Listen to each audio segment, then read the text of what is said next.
Good evening, ladies and gentlemen. It's WeatherBrains. This is episode number 752. This is for the 15th of July. 15th of June. See, when you get old, you don't know what day it is. You don't know where you are, why you're here. No, I know why we're here. We're here to talk weather, all right? So let's get this sucker on the road. This is the magical part of the program where we do three things. We share boring personal stories, humorous anecdotes, and occasionally we say some really outrageous things. So the embed code is just put up. I have lights this evening, thanks to Bill Castle, my main man, Bill. We have all of our lights back, but I do look better in the dark. No doubt about that. So let's get everybody online here and see if we can get this thing going. I hope we're on Zoom tonight. Of course, we're always on Zoom, but some nights we have to have the participants on Google Meet and then do a screen share to Zoom, which is as convoluted as it gets. So I hope that's not the case tonight. I don't think it is. So let's invite some people here. Okay, email. We're going to email our regulars, and Bill typically gets our guests on here. So here we go. Nate, Aubrey, Troy, Jen. Let's see, 1, 2, 3, 4, 5, 6. I think that's it. All right. Hopefully you've had a good week. The weather is nice and quiet where I happen to be. It is a refreshing north breeze this evening. Low humidity. It feels good. Temperatures below average. This never happens in mid-June down here in the deep south, but by golly, it's happening right now. And I've got to pay attention because this is where sometimes I get boggled down in my rambling and I don't allow everybody in and they wait in Zoom purgatory, which is a bad place to be. All right, there's Bill. We're at 7:53. I'm not too late.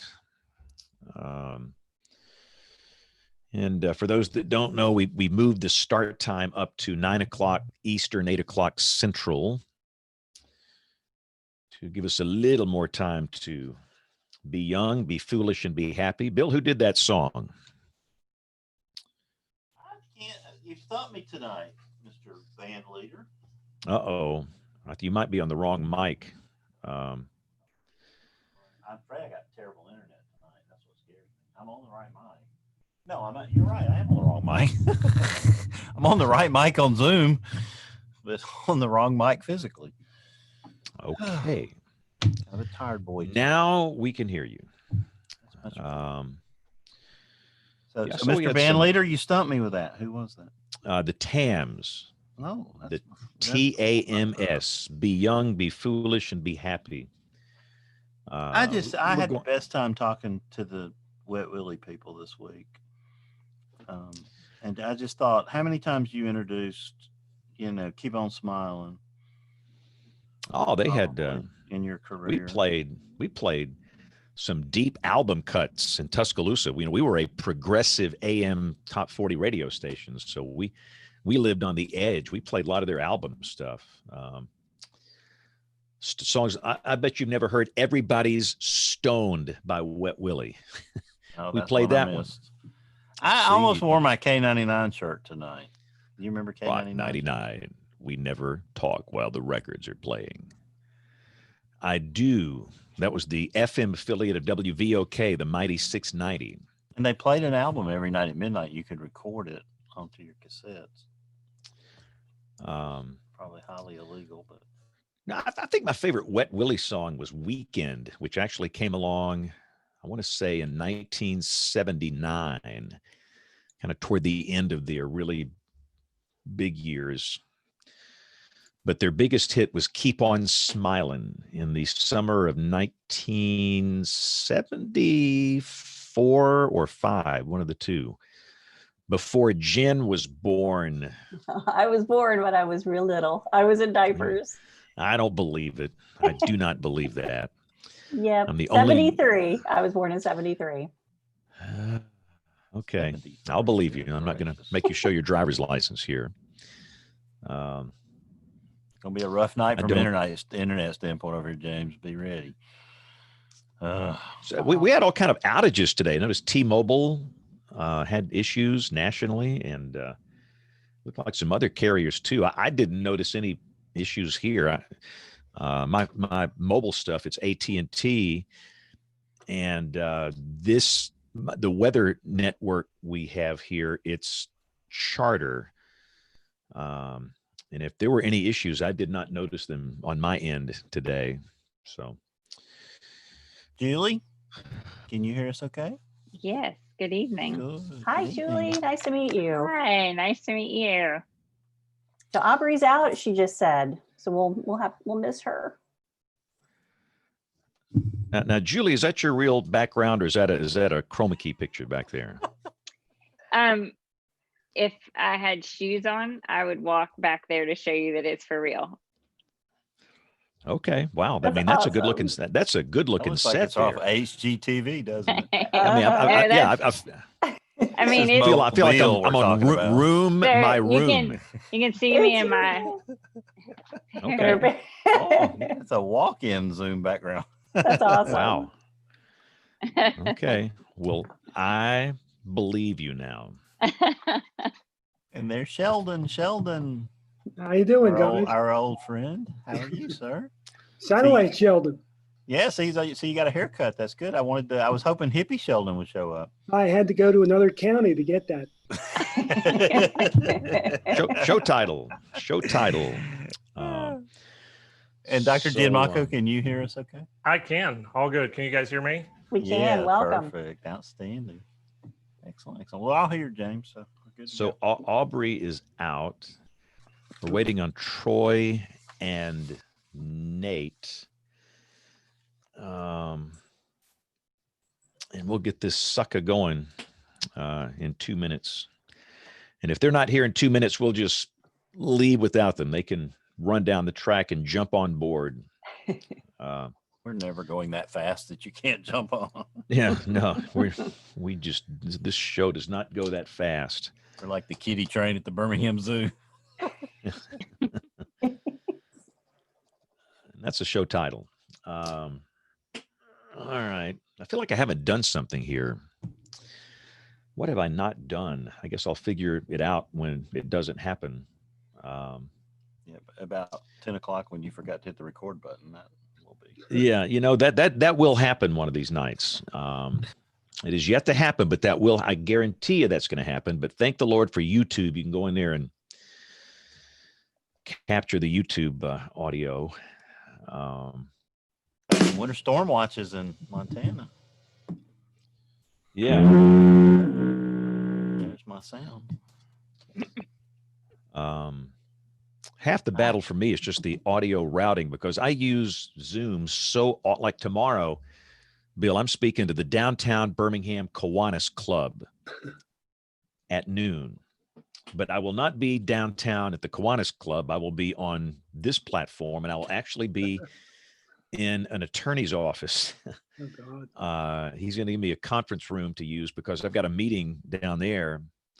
And so I'll go, and I got to reconfigure Zoom for that audio. Every time I use this, I have to have a different audio setting. So routing it is a little trickier. Here comes Nate and Troy. So they're here. So we're all here. The party's, everybody's here. The gang's all here. Gang's all here.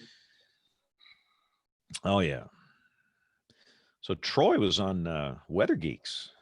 Big Yeah, time. I need to check that out. They're not trying to Yeah. steal you over there, are they, Troy? What's that? They're trying to steal you over to weather. They offered to double his salary. I thought it was something that James Spann paid for as a promotional announcement. That was a WeatherBrains promo. No, I had a good time with Marshall, and guess that one's coming up as an audio audio broadcasts coming up in a couple of weeks. So, but Cool. I mentioned all of y'all very favorably. Checks okay. in the Well, there's mail. Checks in the mail. Let's get this thing started. Yeah, Nate. Here we go in 5, 4, 3, 2, 1. Ladies and gentlemen, it's WeatherBrains, episode number 752. This is the weekly show that's all about weather. This is for June 15th, 2020, the year that will never end. Golly. I feel like I've been in 2020 for 15 years, and it's just June. But it is what it is. So we got a good show coming up tonight. Our regulars are here, except for Aubrey. She is out tonight, but Nate, what? So you're not traveling these days. You're just kind of Zooming and Google Meeting and all that kind of stuff, huh? A lot of time spent right here, sitting at a desk, staring at the little green light at the top of my laptop and this bright ring light here that illuminates me more than I illuminate anyone else. I miss it. I'll be honest with you. I miss seeing my people in person. I miss traveling, but I am soaking up the extra time with my kids. I just put one of my kids to bed just now. You know, all things considered, it ain't bad. It ain't bad, indeed. So Troy Kimmel, he came back. We thought Weather Geeks stole him away. He just recorded an episode on Weather Geeks with Dr. Shepard and the crew, but you came back. Yeah. Had a good time with Marshall. That one will pop up here in a couple of weeks, I think. But always a good time with Dr. Shepard and Marshall. Good guy, one of the good guys, and really, really enjoyed that. And I don't know. I feel bad. I feel bad, Troy. You know, when Marshall invited me to be on Weather Geeks, and this is back when it was on the Weather Channel. Yeah. And I took it right down the tubes. I mean, right down the tubes from the get-go. So I hopefully you offered that. See, I had good management. I was invited to be on the program, and my boss at the time at the TV station I used to work for said no. Very wise man. Just cut it off right there. No, we really had a good time, and but you know, I'm like Nate. I don't know about the rest of you, but I want to get out there and travel a little bit. I'm actually heading over your way, James. I guess in a week from now, a week from Monday night, I'll be in Mississippi, and I'm planning on being on WeatherBrains from Mississippi on that night. So, all right, the Magnolia State, awesome. Yep. Kim, good to have you back. We missed you last week. Yeah, I missed you guys too. It's good to be back with all of you. How was last week? Well, not as good because you weren't there. Yeah, absolutely. Not nearly as good, Kim. Our hearts were hurting because you weren't here.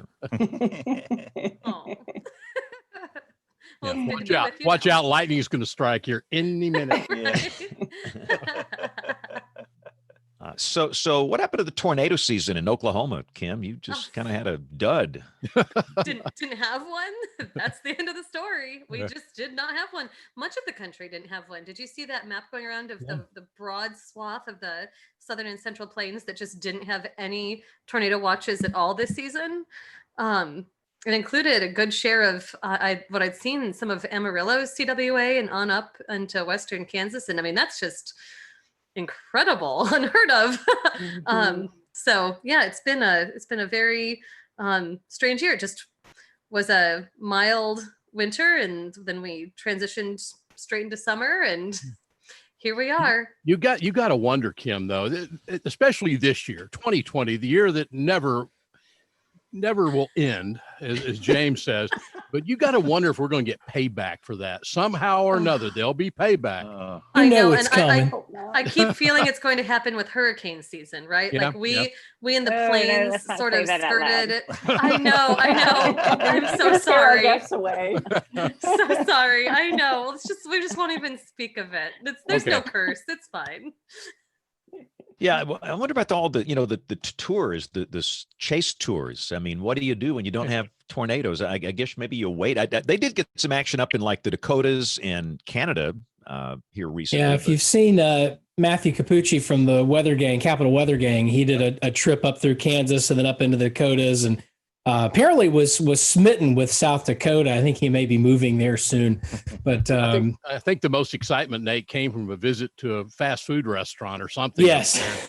And now, come on, James. You know, you can always study sun angles or something up there during the middle of the tornado season.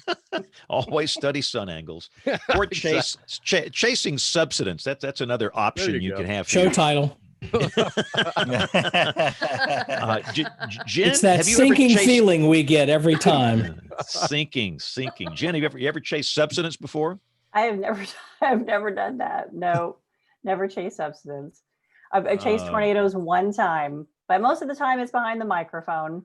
So I'm sitting here. I chased plenty from. So you're really serious, Jen? Only one time? Only one time a few years Really? ago. Yeah, I chased in near Wichita, and we got some pretty big hail.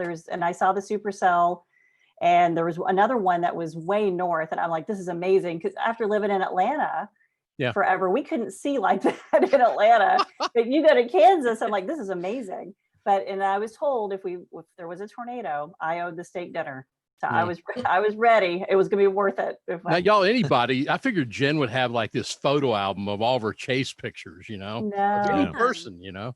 I know. I wish. I'd like. We'll have to have the one. WeatherBrains chase tour sometime. That would be fun. Ooh, that would be. That fun. would be fun. Yeah, we have to pay. We have to pay people to take that tour. Instead of them paying us, we pay them. Bill, bring in our guest. Let's get this show started. This is going to be a fun show tonight. Yeah, James. Tonight, an old friend of the show is back as a guest panelist. He's a retired operational satellite meteorologist. He worked for 36 years for Nestus. He still provides support for broadcast meteorologists all over the country who rely on his exceptional knowledge of satellite data to improve their forecast. Satellite Sheldon Cusselson, welcome back to the show. Thank you, Bill. It's nice to be here.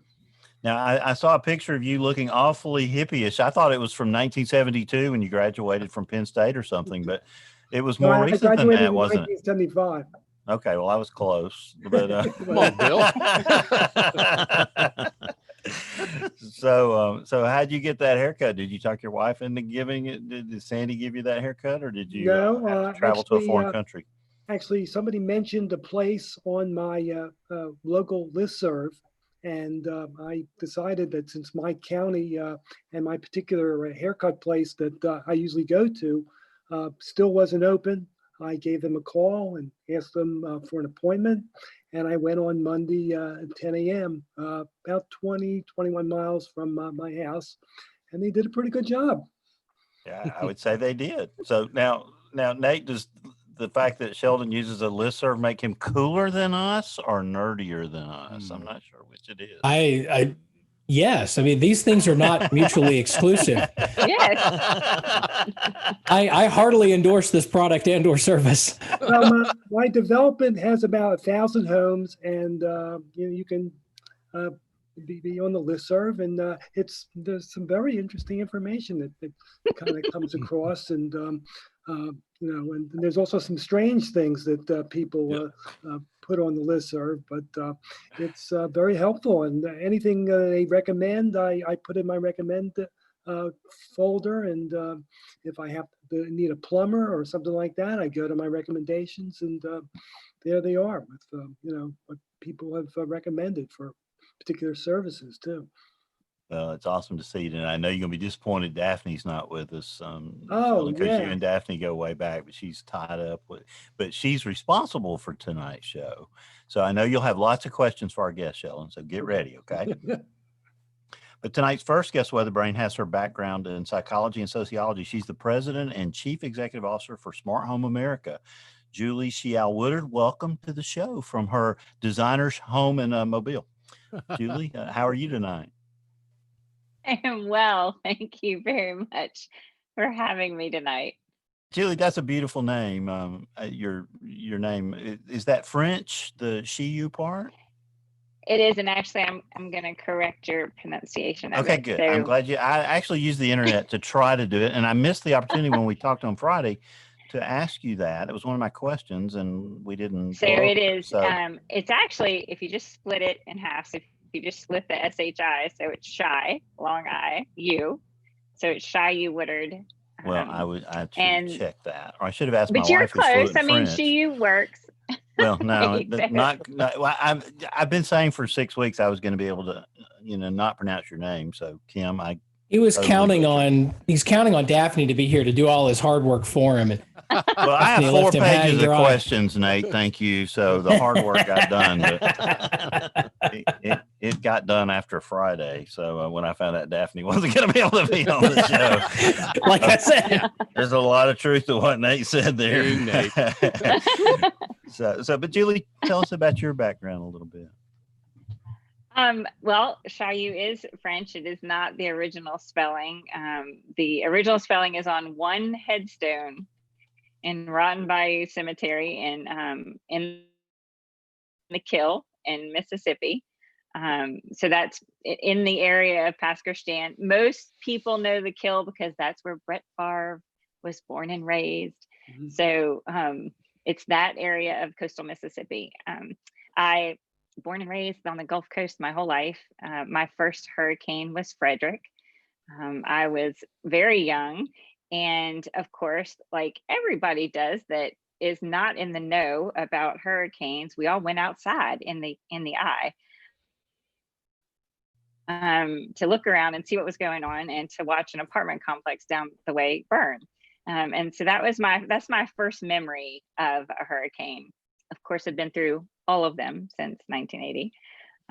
And I, yes, have a background in psychology and sociology because I had grand plans to go into social psychology and then decided I did not want to live in college for as long as that was going to take me, and was offered a position sort of in that field, but along the way I just got into mitigation, and just that path just grew over time, and was in a principal planning position for many years, and that's really what thrust me into the world of mitigation and in all levels of it. So that path in government, in local and state government, is what got me to this job.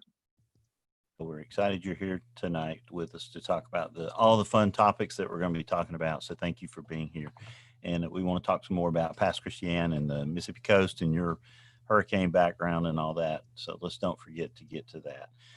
But before we do, let's talk about our second guest WeatherBrain tonight. His PhD from Texas Tech. He's the Senior Director of Product Design, the lead meteorologist at the Insurance Institute for Business and Home Safety Research Center. And I think I might actually get this one, Nate. Dr. Ian Gianmonco. How close was I? Welcome to WeatherBrains. Okay. Pretty good. It's passable. The internet, I didn't have to go to it for it. I made the mistake of going to the internet and pressing one of those little buttons like, how do you pronounce this? And it was like, you. Long Italian ends in a vowel, and I got the big nose to prove it. So, I can go with that one. No, thanks for having me. Glad to be here. I know Kim from back in the day in graduate school, and Nate, I believe I met you at an NWA meeting a few years ago. But, we did. To see everybody, and James, my one connection to you back during the super outbreak, I watched you guys' live stream probably till about 3 a.m. or something. And I sent you an email about how good I thought the coverage was, just dishing out information. He actually got back to me, and that meant a lot. And it was just a thank you from a lowly graduate student that was watching you guys that day. So it's hard to believe it's been 10 years next year, which is just incredible. But you're very kind. Typically we get just a nasty note. So anytime I see a positive, encouraging note, I latch onto that thing. Yes, I will answer that one. So thank you for sending that. That's awesome. You're probably still in his desk drawer over there. Yeah. I print all 5. I print all 5 of them out. I got. So they're right in here. Yeah, most welcome. A little bit about. You'll have to share your amateur radio license call sign with James. I think he'll like that one. Yeah, it's W5WWX. So a little weather, and that actually came from my great uncle. He was an Air Force fighter pilot who had that ham call sign, and when he passed away, I got to pick it up. So I was pretty pumped about that one. I'm WX4NSJ, so I've got the initials and then weather in there, and then my region code because region 4 is the best region. And I'm watching out for weather, WO4W. So there. Well, there you go. Can you top that one, Troy? Yeah, and I've got mine, but he's got a 5. He's got a 5 call over there. Yeah, I do. I do, and I can't recall it right now. That's the 63-year-old brain working here. So. You forgot your ham radio call sign? He's tasted the big time. I know it. I know. So Ian, you came out of a data and field research background. Talk about that before we get into your organization a little bit. Yeah. So back when I started graduate school at Texas Tech, I kind of took the option of trying to get myself involved in every single field project I could actually do. And funny you say ham radio. That's actually kind of what got me a little bit of field research. My roommate at the time was looking to run a supercell rear flank downdraft project and needed some of these old mobile mesonettes that Texas Tech had. Well, of course, being a ham radio, I know how to wire a battery up to something. I can wire Yes, a DC yes. power supply. So of course he's like, Ian, can you help me? I knew nothing about instrumentation. I'd never delved into it. But that started me down that path. And I got a chance when I was a PhD student. I led the Texas Tech Hurricanes at Landfall project, deploying the instrumented towers in the path of landfalling hurricanes as part of the Vortex 2 project. And I still do that today at IBHS. We do a lot of hail field research where we're actually studying characteristics of hailstorms. So I love being in the field. I truly believe adaptive observing networks can save the world. That's not true, but I want it to be. But I do love going out, doing all that work. You know, my old advisor would say, kind of getting your hands dirty and doing all the steps to get the data that you need to analyze to try to learn something about the atmosphere. And you pitched a little baseball somewhere along the way too, didn't you? I am a good old washed up left-handed pitcher, and draft day came and went again, and nobody called me. I don't know why nobody wants a 40-year-old lefty who's got back problems, but again, nobody called. So, but yeah, I pitched at Louisiana Monroe. I was joking with some of our student interns today. When you're in the recruiting process and you tell coaches you got to have atmospheric science, you should see the look on coaches' faces. So they're like, who's this guy? So Just say I'm the second coming of Mike Trout. Yeah, exactly. So yeah, I think I was like one of 3 science majors on the team at ULM, but I got to pitch in a couple of NCAA tournaments. I was teammates with Ben Sheets, who was a National League All-Star for the Brewers, pitched for also the A's and the Braves. A good friend of mine. And I love baseball. I love what you can take about sports and apply it out into the kind of the real world and all those life lessons about learning how to fail. I mean, that's one of the good things about baseball. You fail a lot. So treating that in the world of a grad student and field research where you're trying a whole lot of new things and a lot of it doesn't work, it keeps your mind in the right place. So I had a lot of fun, and it was a challenge being a science major and an athlete at the same time. Yeah. So you were going to talk about your organization. Tell us about it for a minute. Yeah. Get us up to speed on what you guys do. So IBHS is a nonprofit. We're funded through the property insurance industry. Essentially, it's a membership-based organization where all the big property insurers, reinsurers, catastrophe models pay a set of dues to us, and that's where our funding comes from. And our mission is really to understand how severe weather impacts the built environment and what we can do to help reduce the amount of damage and loss that we see every single year. So IBHS has actually been around for a long time. You can trace its roots all the way back to essentially the 1970s in a various name. But the big step for us was in 2010 when we opened our research laboratory. That was a big step, going from essentially kind of advocacy and dabbling in a little bit of analysis research into full-scale experimental work. And the centerpiece of our facility in South Carolina is a full-scale wind tunnel where we can put side-by-side 2-story homes for a sense of scale of how big the place is. We can run wind speeds 120, 130. We can also simulate wildfire ember storms. I mentioned hail. That's a lot of my research focus has been on hail. So it's a unique place to test buildings as a system. And that kind of gets to one of the points when you're looking at how wind attacks a building, all the components actually work together in a system to help distribute the loads or not distribute the loads. And wind itself is really good at finding weak spots in a building, and it can exploit them. So we get to look at it in full scale, as you would have a normal home that say I'm sitting here right now in, and all of us have. So it's a unique opportunity, and getting a chance to walk into a fairly new facility was a pretty cool deal. Coming out of graduate school, my wife, who actually runs our hail research programs, our managing director of research, she was one of the original hires, and I was fortunate to come on board about 1.5 years later. So we both get to work in our field. I'm really thankful. A lot of spouses in the sciences don't get that chance. So I'll probably be eternally grateful to IBHS for that. I'm curious, but before we get too far off of that, I've always wondered about scale. And you talk about being able to put two houses side by side, and a lot of the work up until this point had been done on scale models. And is there a difference when you talk about wind speeds and built to small scale houses versus large ones? Is that something that can be, is it just wind is wind and buildings are buildings, or is there a scale factor to that having such a large facility really pays off? Yeah, so if you look at a conventional, say, boundary layer wind tunnel, we can look at things through essentially pressure measurements, essentially the wind forces that are acting on building shapes. At scale, it's very hard to duplicate the connections, say your roof to wall connections or wall to foundations. We talk a lot about the concept of load path, which is essentially just making sure all the loads get evenly distributed through the whole building system. It helps it manage it. So in a conventional wind tunnel, you don't have that ability. You can't put a hurricane clip on a roof to wall connection and look at the forces that are tugging on individual pieces. You're left to make inferences through pressure measurements, or essentially the forces acting on the building shape. We've learned a tremendous amount through conventional wind tunnel testing. And think about it, every big high rise you see out there has been through a wind tunnel test. There's been a lot of work on that. But in the residential space, the key was figuring out what are the components that start to fail, what are the weak points, and being able to instrument all these connections and look at how those forces are distributed is a huge advantage. That's the way you start looking for some of the economical, smaller solutions, by being able to make those fine scale measurements. And believe me, at full scale, it's less than 3D printing a model, putting some pressure taps in it and putting it in your wind tunnel. You can do that in a day.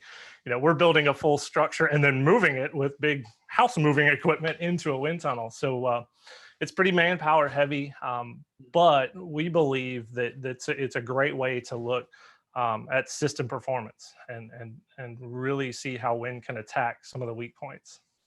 And it's not cheap. So where does your funding come to do things like that?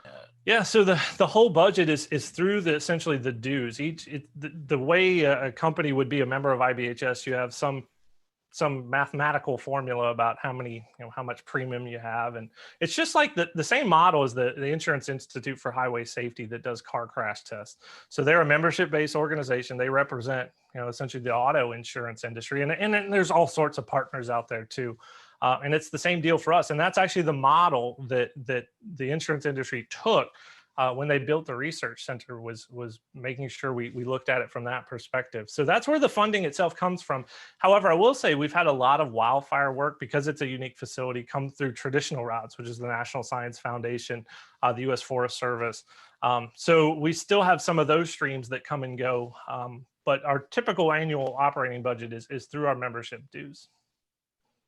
So large insurance companies, like, I don't know if State Farm is a member, but companies like that would belong and fund, because it's going to help in the long run with their losses if they can, come up with this research that's going to help homeowners do a better job, right? That's exactly right. And I think we encompass almost 76% of the property insurance market. The last I saw, we're somewhere around 108 to 110 members at any given time. And we do span the range from small, really regional, mid-sized companies all the way up. You mentioned State Farm, to the big companies like State Farm, American Family, Nationwide, Farmers, you name it, chances are they're a member. And it's the research center was their commitment to trying to figure out ways to build better against all these severe weather hazards that we have to deal with. That's really cool. Now, Julie, talk about your organization for a minute. I know you guys work together in ways that we're going to get into, but talk about the mission of your program. So Smart Home was we incorporated in 2009. And it was basically a group of community thought leaders, lots of insurance agents from different entities, not just one company, some building officials and some state and local elected officials. So some state representatives, senators, local representatives that really at the beginning, all their conversations were from an insurance perspective, because back then there was going to be a shift in the way that insurance for homes was written. So there's a different model that is used when you get a quote on your car insurance, and there was talk of shifting that way of model to quoting a home, and there was a concern about that because of the way they base that. So this group started talking in general just about concerned about insurance in a way. And they were really getting concerned about the way we were building homes, because we were building them the same way every single time there was a disaster or there was a significant weather event. We were building back the same way. And Katrina hit, and everybody saw that devastation. But it was Ivan that hit the year before that was sort of like that wake-up call. So these are insurance agents, right? So they're paying claims, they're seeing damage. And that really galvanized the fact that, okay, we got hit because the south part of Alabama got Katrina damage. So we were hit by Ivan in 2004, and less than 11 months later, we get hit with Katrina. And that sort of was their cry in a way, or their demand from not only the elected officials, but just from the sort of the contractor, insurance, everybody that touches that bill structure. They're like, okay, look, we got hit and we built back exactly that same way 11 months later. And look, that didn't work. And so it was this repetitiveness, right? We just build back and we build back the same way. And there's got to be a better way. And so this group did a national search they just really started looking and asking, okay, who's doing what? Who's building a way that does better? Who's surviving better? And came across IBHS. And at the time, Julie Rochman was the president and CEO. And one of our committee members at the time met her at a conference and started talking about what was then Fortified for Safer Living, but very quickly transitioned after Katrina to Fortified Home. And so they started talking about this program, and it's based on science. And, and it's tested not only in the field and in the lab, but then it sees that ground truthing after disasters. So Smart Home America, which actually started out as Smart Home Alabama, quickly started saying, all right, and they compared everything that was out there at the time and decided, all right, we're taking Fortified, and this is what we're going to use. And we are going to build a better Alabama based on this model. And so that began a collaboration between IBHS and Smart Home. And we built, with the cooperation and sponsorship of quite a few of their member companies, their insurance member companies, we started experimenting with, can you do this? Can you do it affordably? What does it take? And so we jumped into it with Habitat for Humanity. And one of the very first Fortified Home program builds to really see, could we do it and was it affordable, was Habitat Homes here in Alabama. And so that was the genesis of Smart Home and IBHS starting to work together in a way of getting Fortified out there. And then over time that grew because we were spreading that word basically, and we were encouraging that type of building and that type of re-roofing.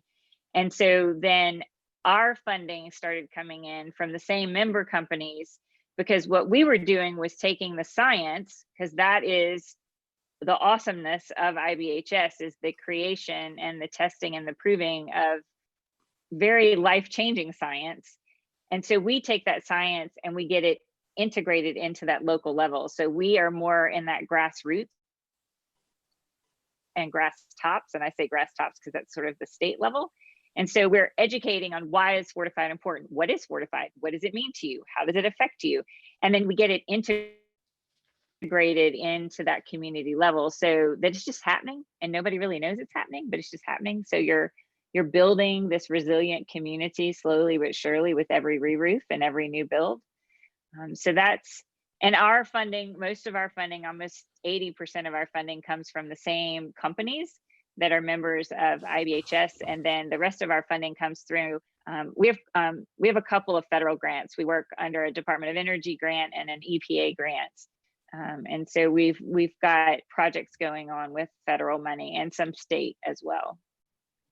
So there are different levels of the Fortified program, right? And at different Yes. points in the process, you could retrofit a home, you could do it when you're re-roofing, all the way to building new. And there are different levels, right? And who wants to take that? Julie, you want to start, and then Ian, you jump in? Is that a good way to do it? Ian can jump in and start, and Okay. I will lace in around him. All Yeah. right. So that's a good point. So people ask, most of our homes, they're already built.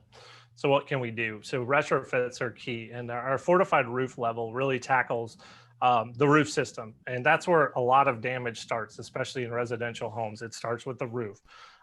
So we look at the biggest step is sealing the roof deck itself. So in a hurricane event, long duration wind event, you're going to have asphalt shingles that come off your roof. You have a lot of wind driven rain, and a lot of times that can easily seep through the seams in your roof deck, essentially the little seam right between the two plywood, pieces that kind of butt up against each other. We can get an awful lot of water that comes in. And once water, I think everybody sitting here knows that you get water in your house, whether it's a bust pipe or through your roof, is a bad thing. That's where the real dollars and displacements really start to skyrocket. So Fortified Roof tackles that. Tape the seams, make sure that water can't get in. The second piece is adding enhanced nails to keep the roof deck down. Roof decking in the really kind of, as you start to work your way up in the severity of events, you can pop pieces of roof decking. That's the plywood deck. They can come off in kind of these middle of the road type scenarios. Once you get into the Cat 3, 4 upper end hurricanes. So you add ring shank nails. These are nails with little ribbings on them. They have tremendous uplift resistance, much more so than conventional nails. So we add ring shank nails and add more of them. And then the next piece is just some of the edge details on the edge of your roof. So once you solve these other problems, the edge of the roof can be a spot where your roof cover starts to fail. So it's a vulnerable area.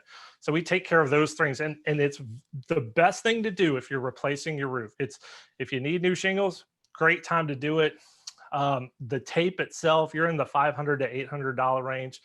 Total cost. So for say my 2,000, 2,500 square foot home, we're looking at an added somewhere between 10 to 16% added cost to that. And you can, if you didn't want to go that far, just take one step in the mitigation.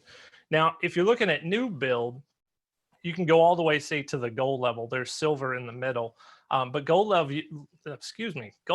helps with comprehensive protection. You not only get the fortified roof, but I mentioned load path earlier, which is essentially all those connections that help distribute the wind forces all the way through the roof to the walls, to the foundation, down to the ground. And it helps keep the structure intact. And it's very, very economical. Again, you're looking at somewhere in that, 16, 18% extra cost. And if you think about a 30-year mortgage, it is the way to go.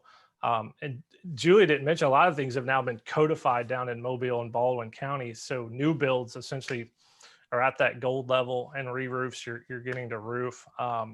It's a huge success story that not a lot of people know about. And we want to see this spread. But we know in the kind of resilient space of how to make our homes and businesses better, you have to start kind of at the local level. And she mentioned that. So I'll let her chime in on a little bit of the success story there. So I'm gonna back up just a hair and bring that fortified story just a little bit more. So we all know there's codes, building codes, but we also, all of us, I'm sure, especially you in the weather world, because you see the damage, know that codes are not always adopted in every community. And even when they're adopted in a community, they may not be enforced, or they may not be enforced 100%. And so if you think about it from an insurance perspective, the insurance industry's job, right, and their profit margin, because they're not a not-for-profit, they are for profit, but we can't live and function without them. And so they have to balance their risk. So they can take on really high risk, but they have to balance that with better risk. And since the beginning of time, they've struggled with the fact that they don't always know who's building good, who's not paying attention to what's being built, and who's building at the best code that there is. And communities don't adopt code as the new codes come out very consistently. There's usually a 3-year to 6-year lag for most communities. So Fortified was a way for the insurance industry to level the risk and level the probability of what they were writing, right? So if you are doing Fortified, so if you're building a fortified house or you're re-roofing to Fortified, if you're doing that in Oklahoma, you are doing it the same way in Massachusetts and then the same way on the coast. You're doing it either hurricane in the coastal zone, or you're doing it high wind or high wind and hail in the northern sections and where there's a more probability of hail. But the standard is the same in the sense of how it's done, how it's applied, and how it's monitored and how it's documented. And that's the key. So the insurance industry as a whole can know that if that house, and I always say gets ding, made a Fortified designation, they know what that risk is. They know exactly what they're writing. And so they can have faith and trust in what they're writing. And so they can balance their books better. So now take that one step further. That is a voluntary thing. Homeowners have to decide that they want to go Fortified. They have to decide that they want a designation, because it does bring in a third party person, sort of like energy rating, a HERS rating. If you get an energy rating on your home, there's another person involved, not just your contractor, but there's this other person. And so with Fortified, you have to bring in a third person. And so, for a lot of people, that's just too much headache, or that's something they don't want to do. So that's where we come in on a couple of different levels. And that is, we're educating the insurance industry on the ground, not the corporate level, but on the ground. We're educating the contractors and the roofers as to what is Fortified. Again, why should they care? And then not so much the homeowners. We don't do a lot of direct outreach to the homeowners. We focus really on the homeowners' trust points. Like, the homeowners don't technically trust the insurance industry as a whole, right? Not many people do. Not many people trust contractors or builders as a whole. But the homeowner is going to trust their insurance agent, because that ACH payment is coming out every month of their account. And they're going to trust the roofer, and they're going to trust the contractor because they're writing a check to them.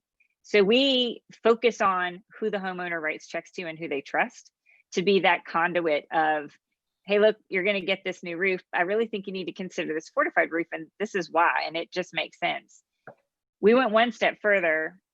Pricing is everything. And when it comes to homeowners, if it costs $1 more than what they mentally thought they were going to pay, or what they've decided they're going to pay, or more importantly, what their budget will handle, they won't do it. And it doesn't matter if it will give them peace of mind. Peace of mind doesn't weigh much at all when it comes to homeowners and their checkbook.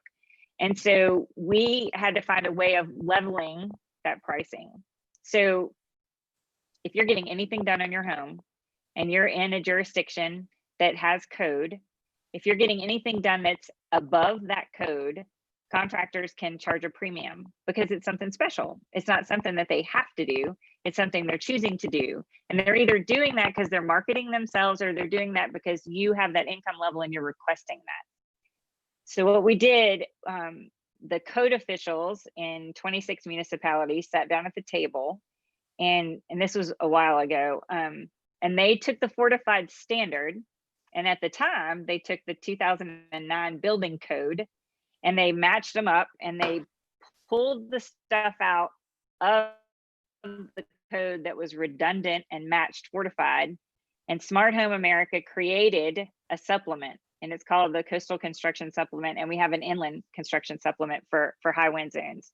And so the jurisdictions in the 2 coastal counties in Alabama, 80% of the jurisdictions, we still have a few that haven't made it there, and they're smaller municipalities, are at whatever current code that they are at. So most of them are at 2018. And then they adopt this supplemental code. So it's an attachment onto their code. And some call it an appendix, some call it an amendment. And then that means that everybody that's re-roofing is re-roofing to that Fortified standard.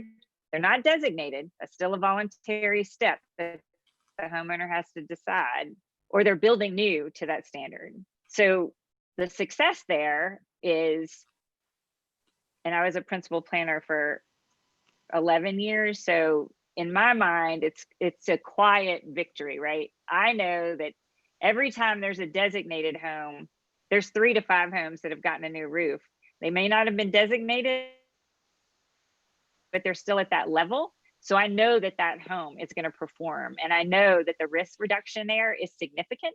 And I know that that homeowner is going to recover quicker and have a shorter downtime after the next disaster, which, if you add all of that together, means that the community as a whole is not going to be down as long as they could have been, because with every re-roof, we are getting closer and closer to, which is, I know for some people, a nasty word, resilience.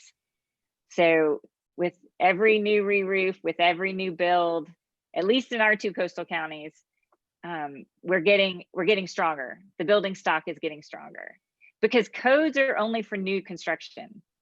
So codes that are adopted only affect new construction, unless that structure gets hit so hard, as in a Katrina or a Harvey, that it has to be, for the most part, rebuilt because it's a 51% or greater loss.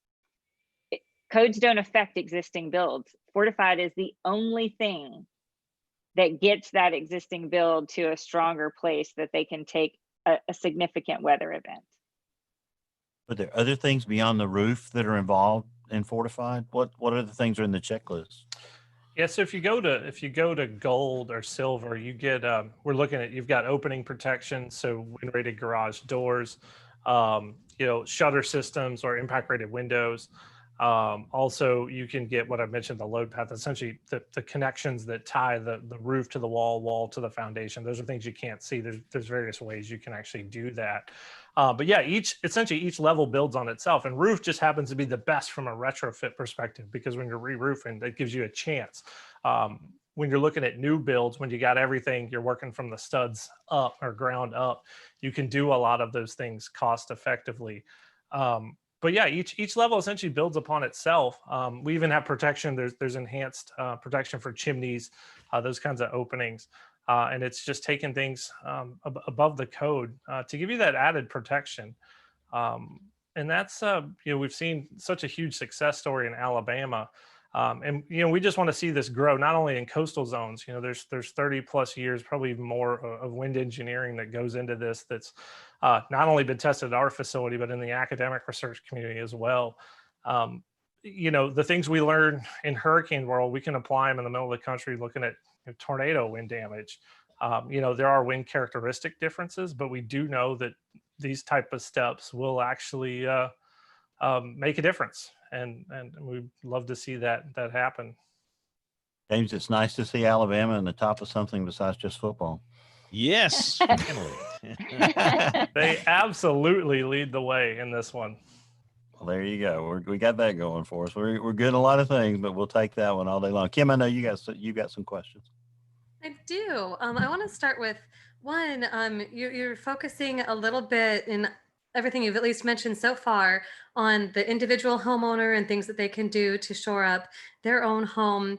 Has there been any work in the locations you've worked or anywhere where they've experimented with, I don't know how to put it, maybe community-wide solutions? Because I remember hearing, with respect to hurricane threat, that part of the issue isn't just the damage you incur in your own structure when a hurricane hits, but that another home nearby you're only as secure as your weakest neighbor is sort of the idea. Right. And I feel like there were programs in, for example, Florida after the 2004 hurricane season where they'd tried to, maybe it was, I'm thinking of just massive code adoption, where they tried to get hurricane clips implemented very widespread, something like this, because it was recognized that the challenge wasn't just trying to get the individual homeowner, but really to get communities to buy in. If that question is a little bit wandering, if it makes some sense, I'd love to know. I saw Ian at least nodding. If you can speak to that perspective a little bit more than just, beyond just the individual considering what they're doing for themselves. It's about what you're doing for your neighbors as well. Yeah, so we can kind of start with Florida itself. They always lead the way in code adoption. The Florida building code is one of the most stringent in the country in terms of building stronger. And I should note, going into 2021, I mentioned the sealed roof deck. It will actually be adopted into the Florida building code. So there's a huge chunk of Florida that all new builds will, from a vulnerability perspective, be about the level of Fortified Gold now because of that. That's a huge code win. There are so take South Florida again, stringent building codes there. We know that works. Irma put it to the test. Even looking at some of the new builds right when Charlie happened in 04, coming off the 2002 code cycle. So again, the codes apply across broad brush there. You're using a big paint roller to tackle that. Now there are communities that I know, and Julie can chime in some more, that I know have adopted essentially all homes within this development are going to be built to fortified gold. They put that in prior to any building code adoption. They just decided to go with that. So that's kind of the community scale. But you're right. It's one thing to have an individual home, but if a big chunk of debris comes off your neighbor's home, that may not help you a lot. So across a lot of the perils, wildfire is a great example where some of the things your neighbor might do may influence your own homes just as much as we would see. So again, it's not just about just one person, but again, you got to start somewhere. So that's the hope that we can either take the paint roller approach with codes, but again, knowing that is a very slow cycle, and it has to do, the codes have to be in place when the development happens. And then the other hope is when people retrofit, can we get more and more people to spin this up? Sure. I don't know if Julie, you had anything to add to that, but go ahead. Sorry if you do. Well, Ian's right. There are subdivisions. There are some subdivisions actually in coastal Texas that their covenants are set that you will build to the fortified standard. And after Harvey, there was it's the island, a little island community down there. I was going to say Keeler. They came in because they had catastrophic damage because of the roof damage that was done in the neighborhood. So those homes were built, most of them, there's still some fish shacks within there because it's a really old community, but the newer homes did really well because of the load path that was in the more modern codes that Ian spoke to. But the damage that occurred from the roofing was the millions of dollars of damage because of roof tiles hitting houses and doing that aesthetic damage. And so they were going to ban a type of tile. And, you can't really do that. You can't say, nope, you just can't do that anymore, right? Especially when you're trying to hold that aesthetic of that community, right? Which is why some of those people buy and move there. And so they put in their covenants that new builds and re-roofs needed to be to that fortified standard, because fortified is product agnostic for the most part. And so you can meet that standard with a various array of products and roofing types. And so it gives a homeowner choice, but it also makes sure that that roof goes on and it stays on, or if it comes off, it's not going to be a material that causes a lot of impact damage. Thank you. That makes a lot of sense. If you don't mind, a quick follow-up question to that.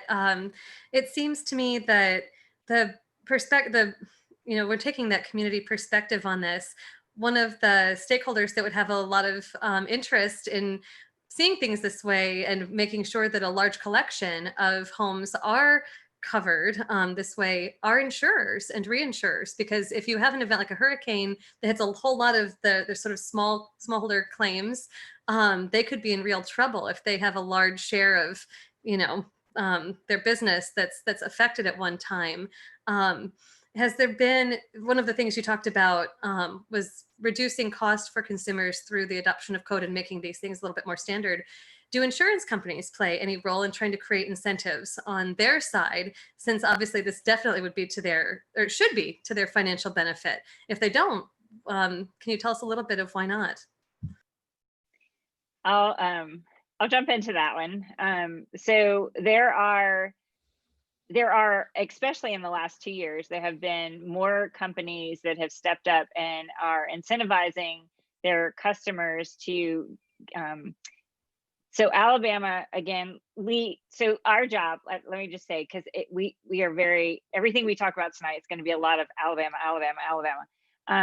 Our job, IBHS and Smart Home, are trying to get everything we're doing outside and into the other states. And there's little segments of it happening in about 9 states, but just not all of the pieces are in place yet as they are in Alabama. So yes, some companies companies are incentivizing by offering a rider on renewal of a policy. So when you renew your policy, you're offered a rider that you can put on your policy that if you are to obtain, if you obtain damage, if you are in any kind of event where your roof is damaged and has to be replaced, you get upgraded to a fortified roof. The wind pool in North Carolina, and IBHS led the conversation in this, offers like 3 different pathways. There's a rider that you can get upgraded. If you have a claim, there is a section of their coastal zone where they just get you to a fortified roof regardless. And then they have a grant program that you can,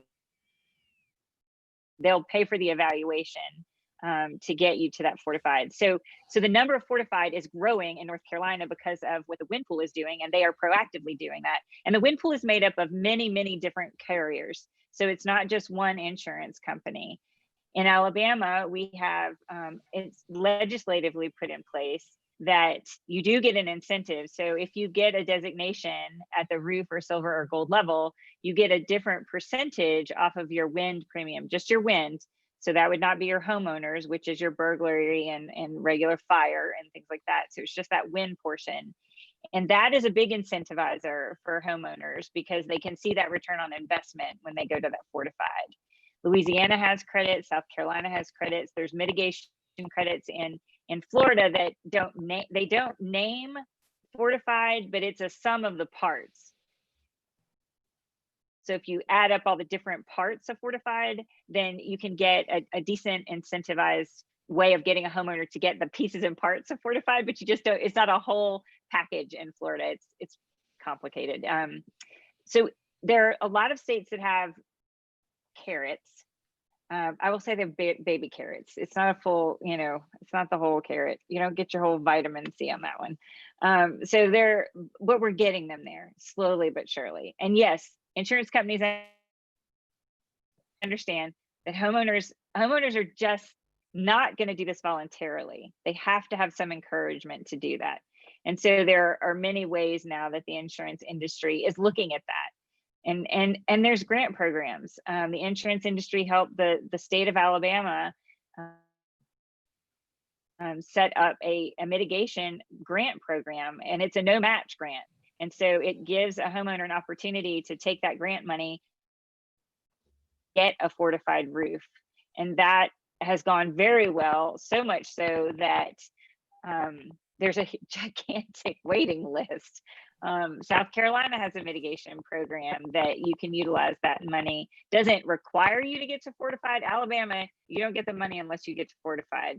But in South Carolina, you can still use that mitigation money to get to that fortified designation. So in the last 5 years, especially, basically, because IBHS and Smart Home we've just been out there and we've just been pushing and talking and pushing and educating. It's starting to roll a little bit.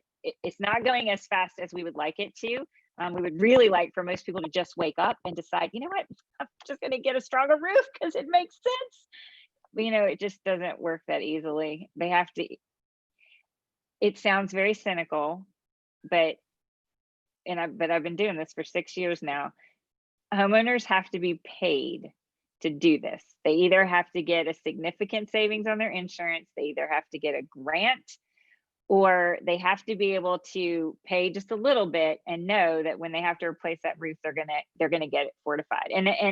But that is the reality of it. I mean, that is the reality of it. Homeowners just are not gonna do this because they actually don't want to live in a hotel for 6 months with their dogs and 6 kids, and they don't want to lose every single thing, including the macrame and the macaroni pictures that were done in kindergarten. None of that registers. And we have focus group data that says that. That's just not my cynical opinion. So. Well, it seems like, because I just had my roof done a year ago, and I'm a weather person, but I'm kind of miffed at my insurance agent and my roofer that this never came up, because it would have been very interesting to have had that conversation, because you're already, I had some hail damage, so the insurance company paid for some of the roof, but my agent never said a word about this. And, my roofer certainly never did either. He talked about upgrading for this or upgrading for that, but this looks as important as any other upgrade that he could have mentioned to me. So we got to keep getting to those guys. Maybe some of them are watching the show tonight, I hope. Yeah, I hope so. It's definitely about the awareness aspect that can overcome a lot of imperfections elsewhere. And that's something, we're at IBHS trying to work a lot more closely over the last really 5 years or so with roofing manufacturers to help educate through their own supply chain, the roofers that use their products to help understand some of these concepts. And now a state like Alabama or even coastal North Carolina, where you have this kind of exponential growth going, you go talk to most roofers, they'll understand exactly the concepts you had. My parents in Baton Rouge, Louisiana, just got a fortified roof essentially this year. And the roofer, they shopped it around. They had to talk to 3-4 different roofers, and they came upon one who had actually just done a training with us through the manufacturer that they use. And my dad actually just showed his roofer the instructional videos. I was lucky my dad actually filmed the whole process for me, which in my product communications land was really helpful. But he just walked him through the process, and the roofer told him, he's like, hey, I didn't know this stuff, but I think I can sell this. And that's the kicker when the roofer thinks, oh, I can sell this, and I believe in what we're doing. And I should try to ask if I could get a hold of the guy, but he did a great job. And I've never seen my parents, they're 70 years old, more proud of their roof on their house in Baton Rouge. It's surprising what you're proud of when you get old. I'm telling you, it's really interesting. My mom was thrilled. She's like, look at the roof.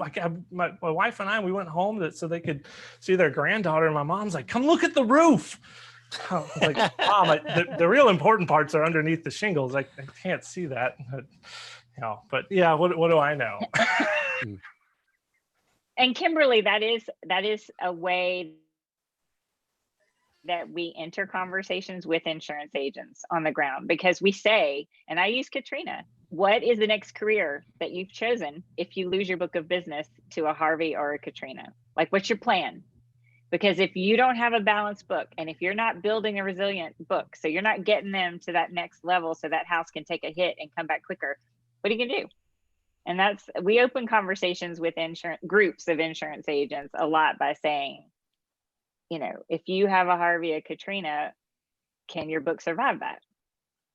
I think that's wonderful. Sorry, I'll just note that I mean, really, when you're thinking about who it is who could take that perspective about the community, it's not often us as homeowners. And like you talked about, the individual homeowner has so much else that they're thinking about when they're trying to optimize their bottom line with all of the things they're trying to seek in a home. And there needs to be communication somewhere. There needs to be emphasis coming from somewhere, and information. So I'm glad that you're doing that, because I do see there being a critical role for insurance in the communication of these choices and also in offering that incentive. Sorry, Bill, go ahead. No. Who's the third party though that comes in and checks behind your roofer to make sure that they did it right? Y'all mentioned a third party. Is there always a third party involved that comes in and certifies it? There is. There's essentially groups of trained, what we call evaluators, who have been trained by IBHS. In certain cases, we use Pilot Adjusting is actually a nationwide company that does a lot with this, but there's also many builders locally, contractors who are trained evaluators can come in and be that third party to just make sure the work was done correctly.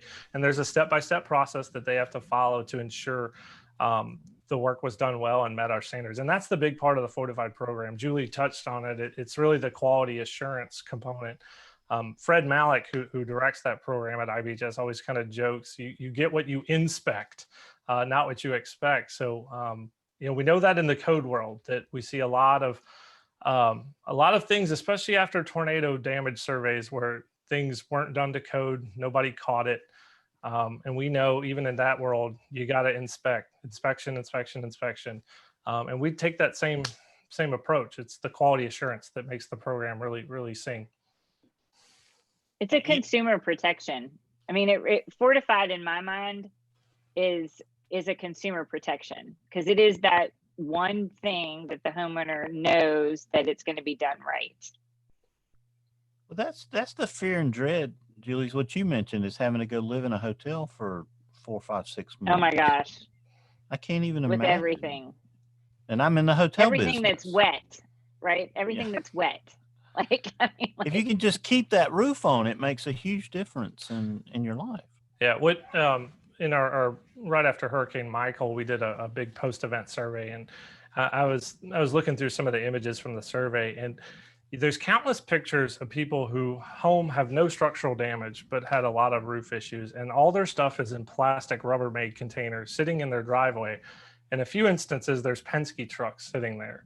And it really, if you stare at these images repeatedly, you're just sitting here like, this doesn't have to happen. We can stop this. There was a good example. Homeowner in Mexico Beach, Fortified Gold home. You know, he the amount of damage he had a little bit of surge entry. He didn't even meet his deductible. We had another Habitat home in Panama City that you would not have known if you just looked at that individual home that there was actually a hurricane that had happened. And that's up in the higher end, the end of the tails of the hurricane distribution there in terms of winds at landfall. So, you know, we know this stuff works. Julie and I were talking this morning about this. A lot of the hardcore science, the foundational science and engineering is solved on basic residential construction. Now, there are a lot of nuances and some loss reduction things, different building techniques, especially as new materials come about, and how do we keep driving the economics. But the bulk knowledge, this is a policy, human behavior, social science, all of that problem now. We know what to do. We just need to decide what's the best way to get people to do it, and take models like we've used in Alabama, apply it elsewhere, look at what's worked. And a lot of times we have to look at what doesn't work, and that can get frustrating, but we do have a really good success story, both now building in Alabama, of course, and then North Carolina too. So can we take what we're learning, all those nudge factors along the way, not only the financial ones, but how about what are the awareness pieces that have to come together? Can we apply that across the country? It always comes back to you, it seems like, Kim, every single time. It's always social sciences. That's the hard part. We've People solved cause all the everything trouble. else. Yeah. that is the hard part. Yeah. Everything else is That fixed. is the hard It's part. just going to be down to you now, Kim. You and Julie can fix everything else. Julie, you mentioned that resilience is a bad word. When did it become a bad word? Because it's, you know, resilience. So resilience came from the social cycle where, I mean, that was a psychology word, that was a sociology word. That's where it's been used for millennia, was in the soft sciences. And so now you're either okay with the word resilience or you're like not okay. And I'm a lot in coastal research and water group. I mean, because I was an environmental planner. So I should say for 11 years, I was an environmental planner. So I didn't just do disaster and mitigation. It was water quality and watersheds and floodplain management. And so I'm still very much in all of those worlds, which resilience touches all of them. And so it's just this, and I was just at the Association of State Flood Managers. 1,700 of us did a virtual conference instead of going to Fort Worth, Texas. And that was like the thing in like so many sessions. We're like, you know, and yes, we're going to use the word resilience again. So it's, I don't know, I guess people are tiring of the word resilience, but there's not really another way of saying that, you know, you can get hit pretty hard and still be able to, you know, for us, the way that I describe it, because I do a lot of the one-on-one, I'm in communities, I'm in states, and I'm talking to groups of people. And I say, Fortified, this is the first thing that I tell everybody. Okay, we're going to talk about Fortified today. It is not going to disaster-proof your house. Your house, if it goes through a significant cat event or a tornado, is going to take damage. There is going to be damage. The key to Fortified is that if you have a shingle roof, you can lose every single shingle on that roof. But when you get back from evacuation, you should be able to unlock the door, bar a tree falling on your house, and sleep in your bed. You will be hot as hell if you don't own a generator, but you will be able to sleep in your bed that night, get up the next morning and start cleaning up the yard and cleaning up all the shingles that blew everywhere. So the key to Fortified is that it shortens that recovery time. It keeps the economic hit from being so hard on communities. It gets life back. It gets communities back. Yes, the house is going to take damage. Yes, there's going to be cleanup. Yes, you're probably going to have to put the shingles back on if you have a shingle roof. But you didn't get the, what is it, Ian? Ian said 7 bathtubs of water in your house. That means you have to rip out sheetrock and you have to rewire and you take up all the carpet and everything down to your underwear and socks is at the curb, right? So Fortified gets you going quicker after the disaster. It allows you to start recovering quicker. It allows you to start getting back to normal as quick as possible. It's exciting to hear that Habitat homes are adopting this, because if, that's really critical, when Habitat goes in and does a home for someone, because they don't need the back end disaster cost, if there is a hurricane or whatever. So speak to that for a moment.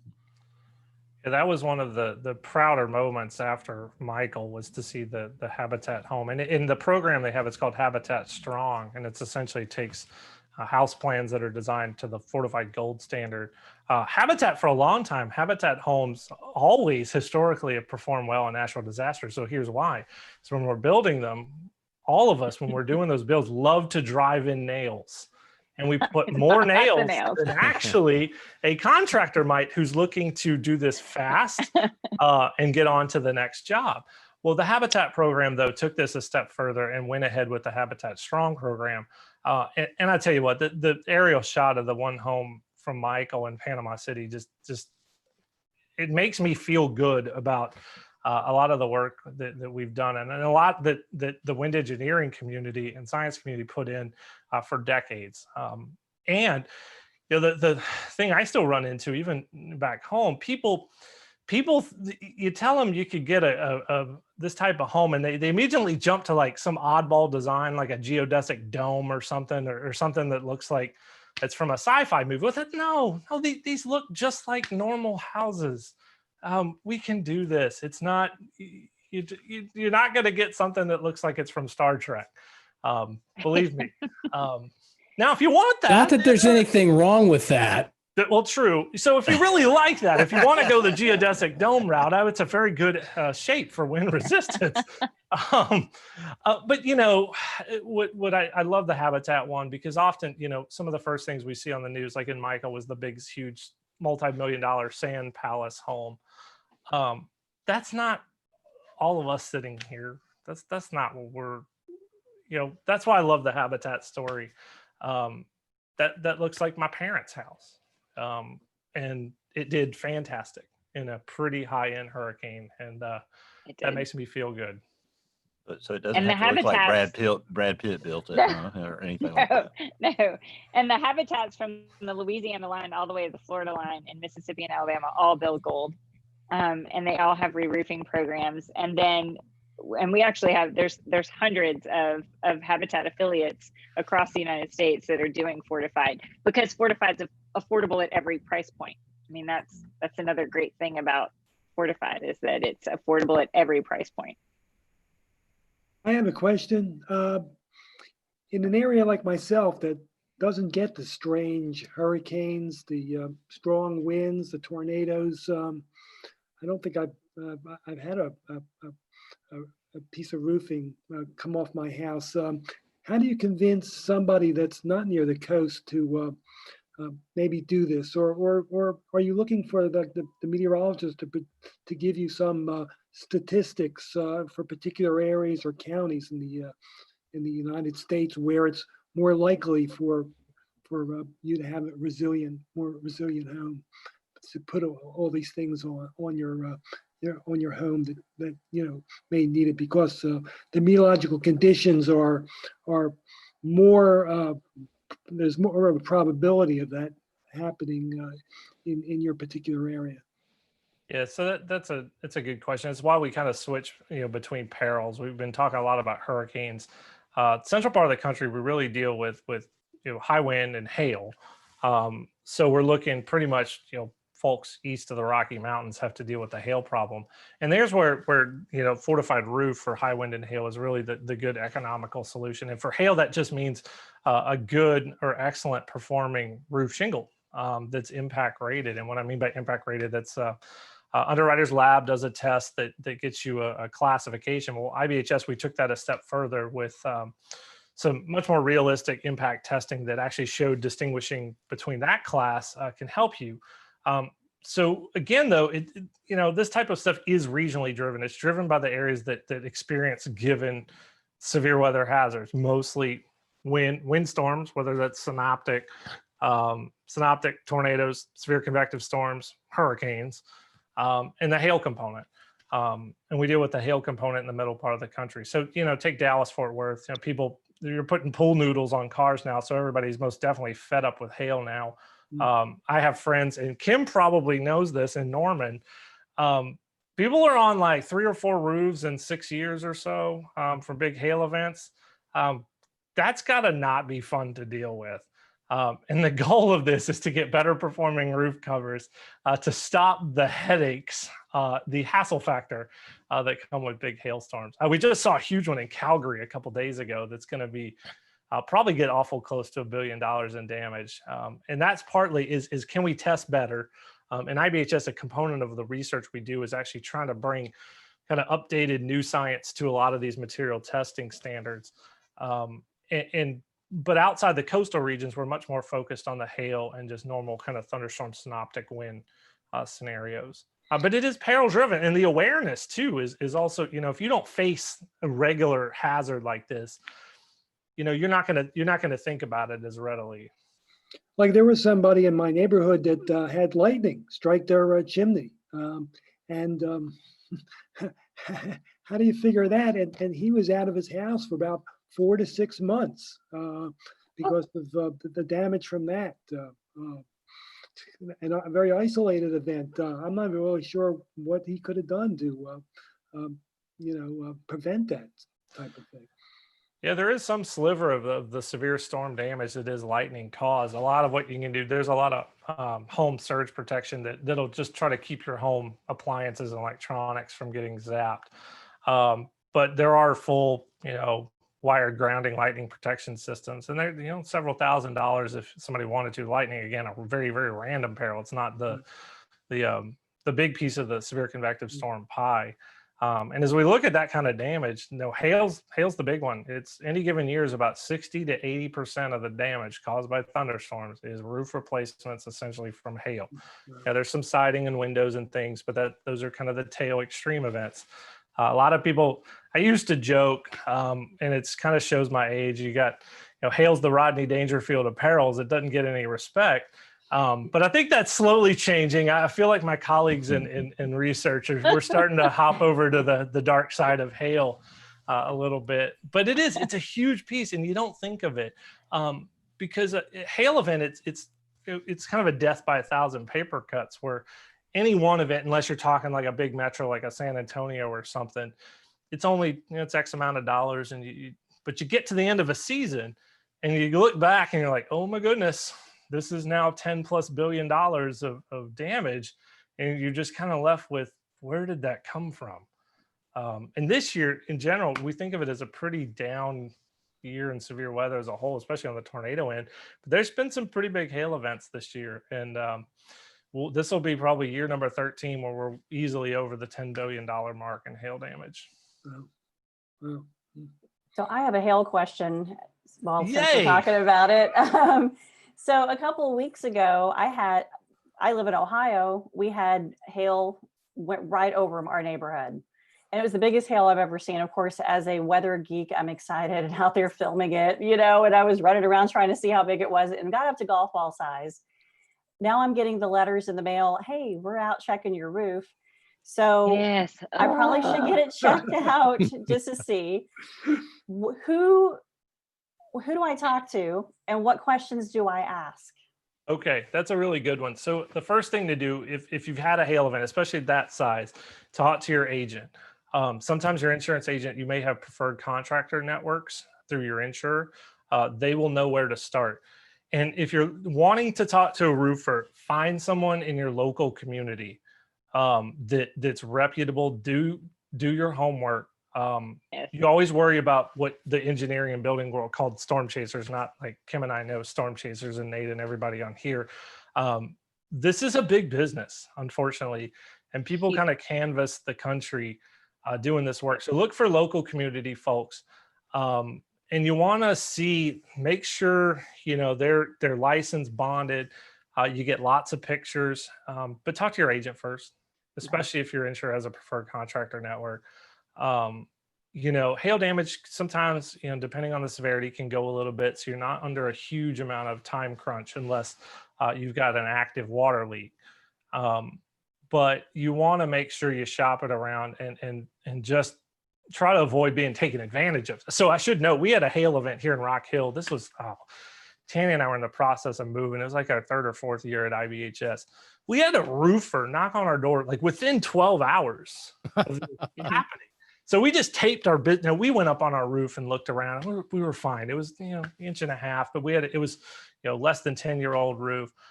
So we just taped our business cards to the door and just wanted people to just leave us alone. And then we actually went and interviewed a few of our neighbors who are business owners, and they were saying, my landscaper's showing up as a roofer now. You want to avoid that. So look for those. I love the business cards. Like, yeah, I'm the smarter than the average homeowner. You guys should just leave us alone. That's brilliant. It said insurance on there and meteorologist. So Right. that seemed to do the trick, but I was kind of blown away. And then we wanted to try to get a feel for what everybody else was dealing with. So our neighbor happens to own one of the best kind of custard shops in town. So we went and interviewed him, and one of his businesses was pretty badly damaged. And he said, my landscaper showed up the next day as a roofer. Oh my God. And that's a commercial business too. And he's like, I'm not going to do that. I'm like, Wayne, you made a good choice. But that's the real critical thing. Call your agent first. And then if you're in the process of selecting a roofer, someone in your community and you're licensed, bonded, that kind of fun stuff. But yeah, just try to avoid being taken advantage of. And unfortunately, a lot of people, the fraud is a huge problem as it relates to hail. We had a couple of hailstorms here. Yeah. Sorry, we had a couple of hailstorms here in North Carolina last May, trashed my roof up there. And there's a guy who lives 3 houses down across the street who works for a company, and they're the ones replacing my roof. So, and like half the neighborhood had them, do it because they're the neighbors. I mean, literally they're neighbors. Right. I don't know that, we did the research, their BBB and all this other stuff and did some reference checks and whatnot. But that's, you can't beat that, right? Yeah. It's funny. One of our engineers who actually, Ross Maiden, is our expert in 3D laser scanner. He's probably scanned more hailstones than anybody in the world other than a couple other, anybody else is a distant second. Ross is with us in the field. Well, his parents' house, same one of our South Carolina supercell events, got beat up pretty good. And they actually decided to go with the excellent performer out of the IBHS hail testing, talked to their agent, got their discount for that product, and they're going to go probably the whole Fortified roof route. So we're actually going to go try to socially distance interview them to talk to them a little bit about the process. Their roofing job starts, I think, in about 2 weeks or so. But again, it was the education. Ross was able to talk his parents through, hey, do you want to do something about hail? I'm personally involved in this work. And they made the choice and talked to their agent, and they'll have their discount. I got a question, Ian and Julie. Big here in Central Texas, people get the shingled roofs replaced with the metal roofs. And I heard something a couple of days ago. Maybe you can, and this is the meteorologist of me speaking, because I don't know any bit about roofing. But my understanding is the metal roofs are not covered for hail anymore once they put them on, or they're not not warranted for hail. They can't be covered or whatever. Something like that, someone told me. But when you're talking about fortifying, metal sounds good, but is it all that good? So metal, from a wind perspective, talk a little bit about that, is extremely good when installed correctly. Okay. Really needs to be installed well. From a hail perspective, you'll see a lot of insurers actually do what are called cosmetic exemptions. We don't know a whole lot about how metal hail damage ages. There is some speculation that maybe some of that galvanized coating can get knocked off. That's some active research we're actually doing at IBHS. We're doing standing seam metal this year with hail impacts and aging the damage. So you'll see that. That's probably what they're referring to. There's not a whole lot of actual true hail warranties in the roofing cover world. Okay. There are a few composite shingle products now that are somewhat expensive, but do perform well, that do offer a real hail warranty. But again, that's usually what happens is there's a cosmetic exemption that's listed with that roof cover. But on the wind side, we saw some metal roofs well put together, performed extremely well during Michael, so much that our survey team, we actually thought quite a bit of progress from a code perspective has been made on the roof. We saw a lot more siding damage than we thought we might, because I think our eyes were jumping to the roof because we knew that's where all the problems start. But in the newer construction to the modern codes, we're seeing a lot better performance out of the roof covers. And so we had to kind of shift. I think everybody, I don't know if it caught everybody by surprise. They just started looking and it's like, oh, maybe it's time to start looking at, let's move on down the chain because we are starting to make some legitimate progress on the roof. So. And that's what Ian is saying. Many companies now have, it's like an exclusion for cosmetic, because that metal roof is still going to protect your house and it's still going to function. It's just not going to look as beautiful as it did when it got put on. And homeowners want that aesthetic eye, right? So they want you to replace it because it's dinged up, and they're not going to replace it. It's still functioning, right? It just looks like Just a golf doesn't look ball. pretty. Yes. Yeah. Ian, talk about a garage door for a minute, how important that is and about what the cost would be to get a good one, and how do you know you're getting a good one? Yeah, so the key garage doors, if you talk about the next important thing from a wind damage perspective in terms of structural problems, it's the garage door. Start at the roof. Garage door failures are so common in hurricanes and tornadoes. And the problem with that is you now have a really big opening that essentially allows all that air or wind inside your home, and it can start working almost like a balloon where you're blowing it up. And now you have all these forces pushing up and out that goes along with the general wind forces that are acting on the building itself. So there's a crazy statistic that if you have a garage door failure, you stand a very high probability of having structural roof damage. This isn't shingle loss. This is the deck coming apart or the full system failing because you've let all that air inside your house. Unfortunately, our solution is tell people look for a wind rating. There should be a wind sticker on it that has some pressure numbers that showed that door was tested. We did a survey of a lot of our members just to see what they had on their homes. And we found over 85% didn't even have a label at all, which most modern building codes require a wind labeling. So you don't actually know at all what you're getting. Are you getting a garage door that's labeled for the wind characteristics in your area or not? And that's extremely concerning to us, considering the damage we see in hurricanes and tornadoes. Tornadoes, especially if you just take a look at tornado damage, look for those garage door failures and look for roof deck loss or system failure right above it. It starts a really bad cascade of damage. So we are doing a lot of active research in the full-scale wind tunnel with various garage configurations. Some of the wind rating ones, take the Florida Building Code, for example, those garage doors have a lot of extra bracing. You can actually see that on the back of them. That actually stiffens those panels a little bit. And the hardware configuration, that's something that's really tough to know, is if you're getting the right hardware. It's a little bit of the Wild West right now in terms of how that sector is putting these pieces together.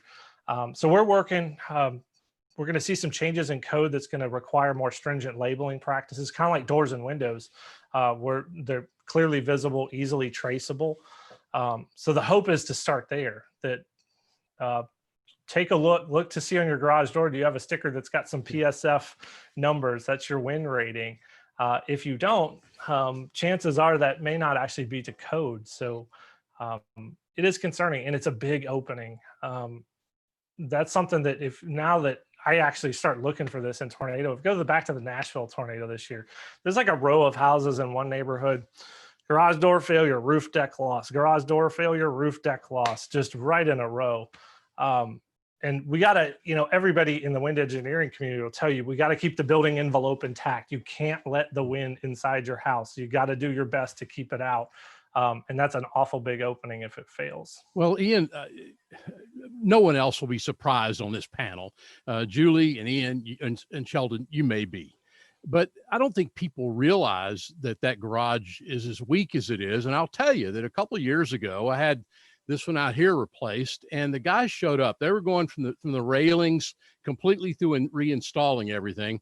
And we're sitting there in the front yard, and I said, "Okay, guys, what we're going to take out the old one?" I said, No.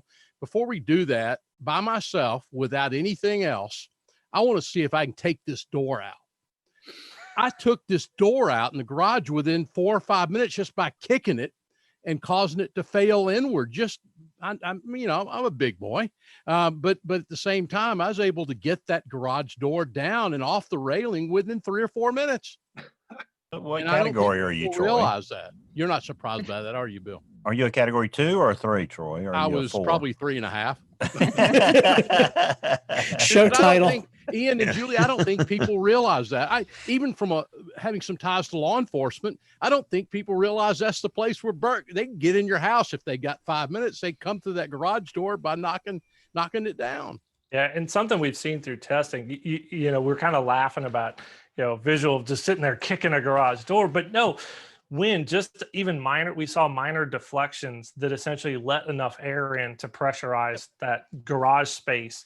And then you start to run into risk. Does that door, your normal door, fail?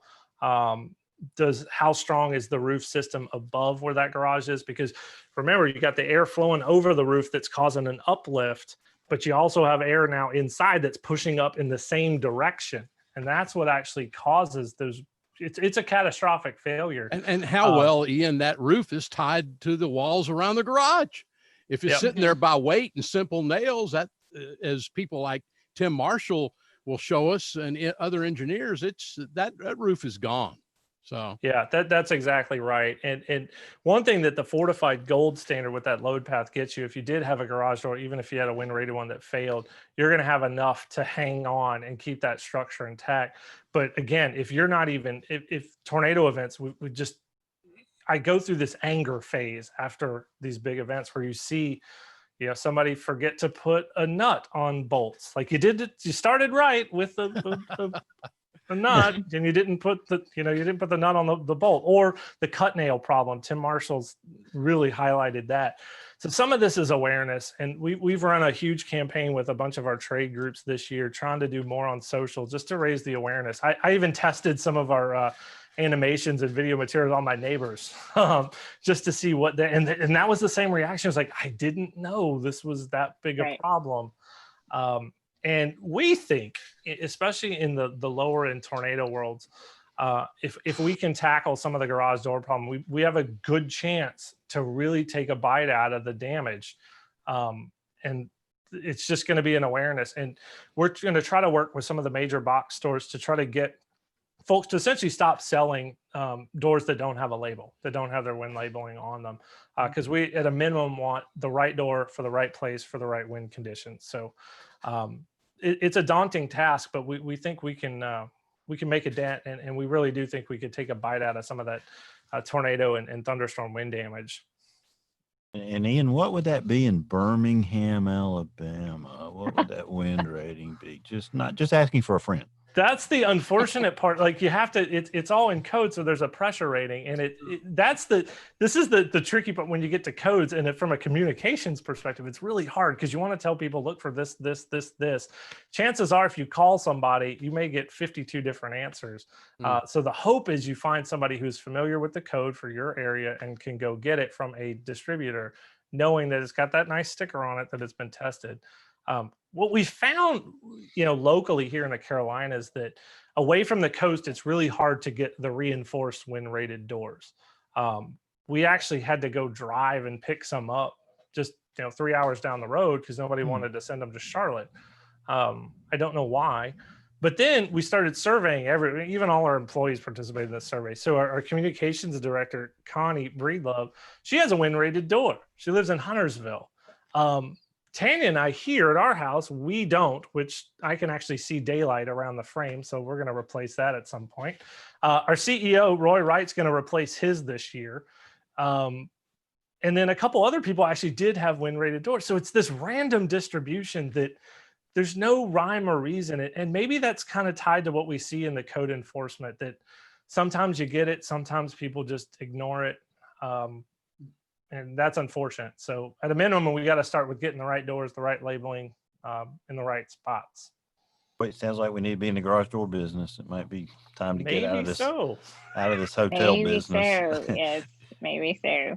James, I know we started the show at 8 o'clock so we could get out earlier. We'll but stay all night. It doesn't matter. We got these great guests. We can't I just got one more thing. Julie, I want you to talk about insurance for a minute. I want you to make sure you hit on, the difference between replacement and cash value and anything else you want to talk about in insurance. And that could carry us down all kind of rabbit holes. But if you talk about that for a minute, and James, I know James saves all the great questions for the end, and anybody else might have one at the last minute too. Well, okay, so I'm gonna go back to Jennifer for just a second, because Ian was saying, get a roofer from your local area, and he's absolutely correct, to make sure that they're like licensed and bonded. And here's what you have to do though. They may have that magnetic thing on the side of the door of the truck that says licensed and bonded, but that means they have a driver's license and they have truck insurance, right? So you have to go one step further, and you have to make sure that they're actually licensed, and your state may not license roofers.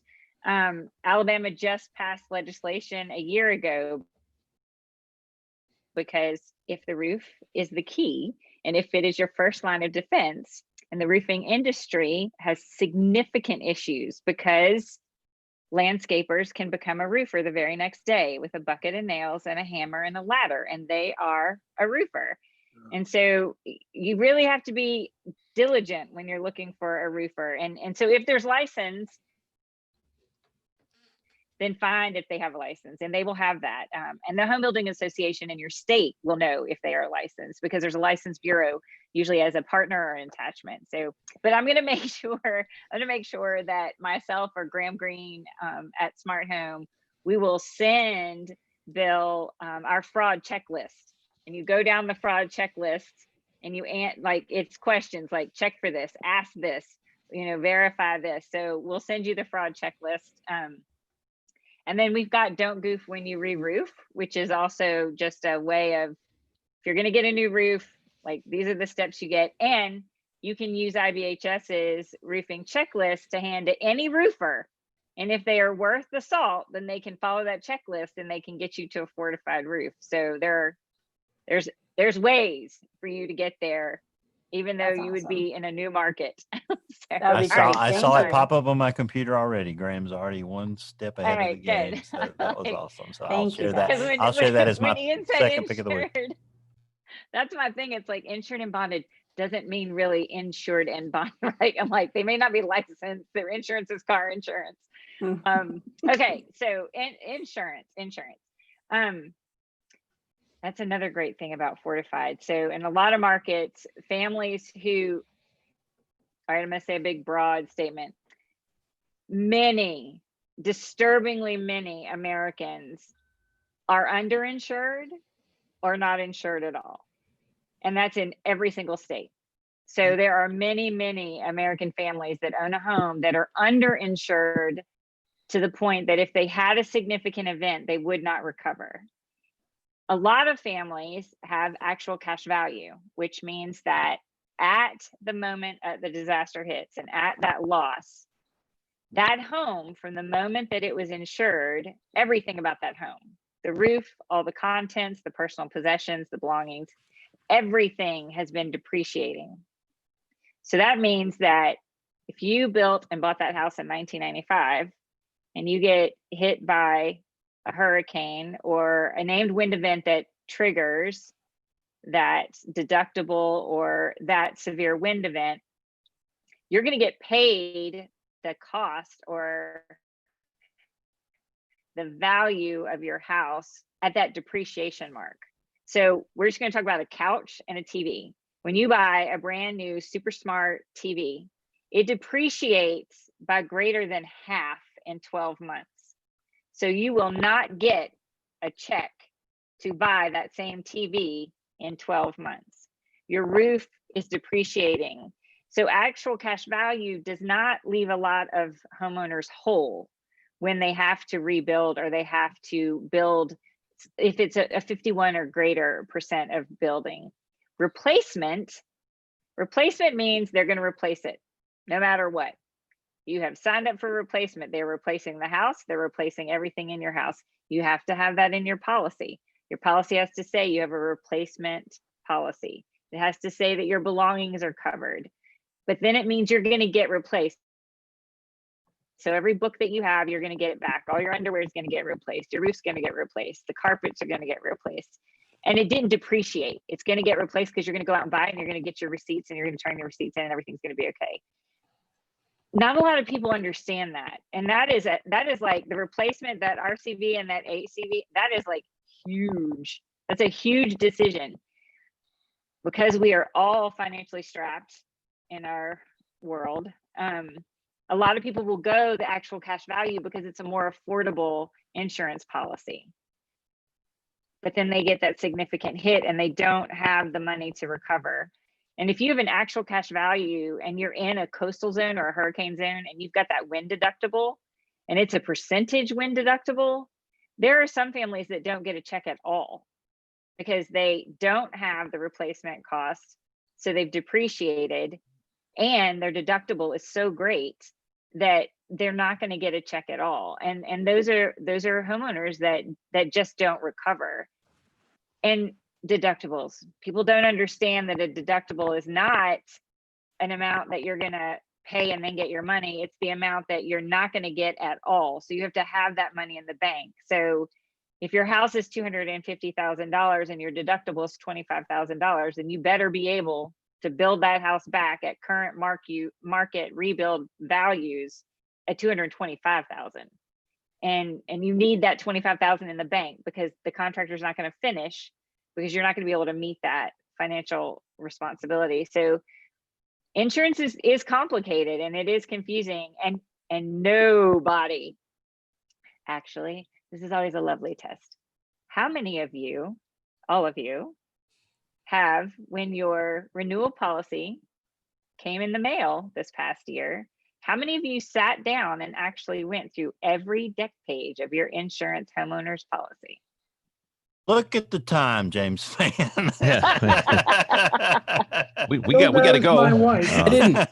I didn't get one in the mail at all. Oh, look at that. This happens electronically now. It's just the magic of, I get an email saying, we've assessed that your house is worth more and therefore your premium is going up because the replacement value of your house.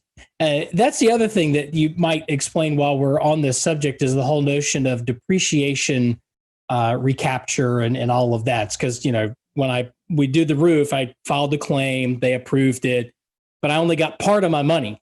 Right. And they're holding the rest of it until I finish the job because the roof is depreciated. Okay, now I can't speak to that one because that one is a complicated one. And I don't know if Ian can speak to that one either. Because that's that insurance complicated.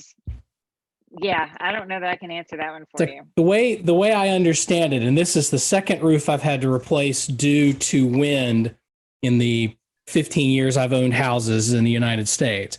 And basically, I've got a replacement cost, so that we got the replacement cost type policy. They come in and say the roof is going to be $15,000 or whatever the number is. Well, your roof that you have on the house the roof on this house is almost 20 years old. It's depreciated significantly since it was put on.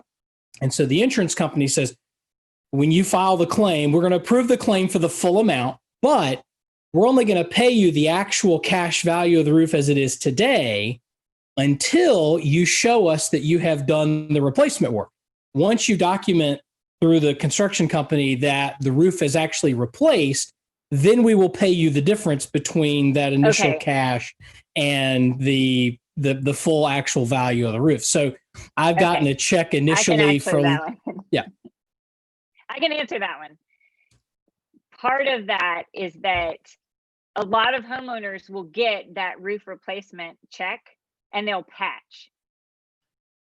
Right. So that is a protection for the insurance company to make sure that you actually put the new roof on, because Right. you've done them no service if you don't put that roof on, right? Your risk is still as high as it was when they cut you the check. And so that is a protection for them, because homeowners will do that. If they get that full $15,000 check, then they'll have a roofer come in and say, oh, you don't need a whole new roof. We just can patch this right here and we'll be fine. So, and I will bet some really good IPA or a nice bottle of gin that is one of the reasons that because I can't speak to like the underwriting back end of it, because there's an actual underwriting part of it that I don't have a degree in, but I know that there was a significant issue with that for quite a while, and that was a way of getting your roof put back on, which protects their risk and reduces that loss again, and making sure that it's done right. And now, James, Julie's mentioned underwear a couple of times, and you've said several times on this show that you have underwear that's older than some of us on this show. So Yeah. if it's depreciated substantially, you better check your cash value replacement policy wording in the morning. Hey, Ian, you ever heard of a guy named Roy Wright? Yeah, he's my boss. So Here's the story where James tells you so that he was changing Roy's diapers or something back in the day. yeah, I do right. think he brought you a hailstone. I know he told me he did. Yes, he brought me this. This is a 3D printer deal. This was the hailstone that came down in Cullman, Alabama, over 2 years ago, largest on record in our state. And this is too stinking cool. But I have the greatest visit with him. He's a great guy. And I'm telling you, I thought it was Robert Albritton. I don't think anybody on the show knows who that is. He used to own this TV station. He owned WJLA in Washington. These TV stations all over the country, the Albritton family. I thought it was Robert Albritton. So Roy has a twin in my former boss, Robert Albritton. But the one thing I wanted to, you know me, I'm a troublemaker. Do mobile homes even fit in this conversation we're having tonight? That's something, I know Kim's done a lot of work looking at that. And in the Southeast, there's a huge vulnerable population that lives in manufactured housing and mobile homes. The question is, how do we, I think Dave Roosh from Auburn says it best, how do we find a way to not have the failure from essentially the ground up or the walls and start it from the top down? That's the life safety protection. I know a lot goes into anchoring. The process in mobile homes is really, it's kind of fractured between how they're set up, the building process, and then who does the installation. We know anchoring is the big deal to try to get the failure from the top down to protect life safety. The hope, as we look at vulnerable populations, the key is affordable housing across the board. What do we do there, and how do we make that just as strong as some of the single family builds we're talking about here? And I'd love to see over the next, as we look at out the next decade, what are new technologies we can use to tackle this? But we know that's a huge vulnerability, especially in our part of the country in the Southeast.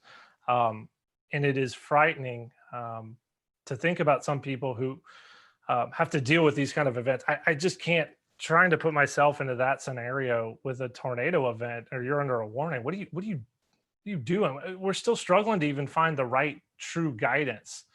Part of me thinks, can we do enough research even to determine, is it safer to be in a car? I don't know the answer to that. I think we debate that all the time. But the process, I think Dave Roosh hits it with mobile homes. We got to figure out how to get that failure mode from the top down. We know there's going to be severe damage. But to protect life safety, can we get that failure mode to start there, not the other way? And I wish I had answers. But it does. It pains me every time we have these events and knowing the vulnerable populations. Does IBHS have any relationship with MHI, the Manufactured Home Institute? I don't particularly know. I know we have partnered with a few, one particular manufactured home Palm, sector. Yeah, Palm Harbor you've got Homes. Palm Harbor. Yeah. Palm Harbor, IBHS has worked with Palm Harbor for their plant in getting them to be able to get to a fortified level in their plant. Yeah, and so that's the one particular manufacturer that we've actually explicitly worked with. We have done some testing with looking at the different ages and the codification requirements there. Most of it was tied to attached structures. We do know carports that if you're attached to a mobile home really have a chance to exacerbate damage, because as the carport goes, if it's physically attached to the structure, it'll often take a lot of it with it. There are ways to do reinforcements. But that's an area I think, you hit it best. We got to tackle it somehow. And I wish but we found out a couple of weeks ago that it's one thing maybe to fortify manufactured housing, but the main damage comes because it's not secured with the ground. Yeah, that has nothing to do with fortification of that structure. You can build a great structure, but if it's not tied down to the ground, it's going to fly. If you have a strong enough wind. And that's the process itself too, because somebody else does the anchorage. Yeah. Right. And maybe the challenge is fixing the inspection process and whatever that is. And maybe that's what it is. And that's how we start to tackle that.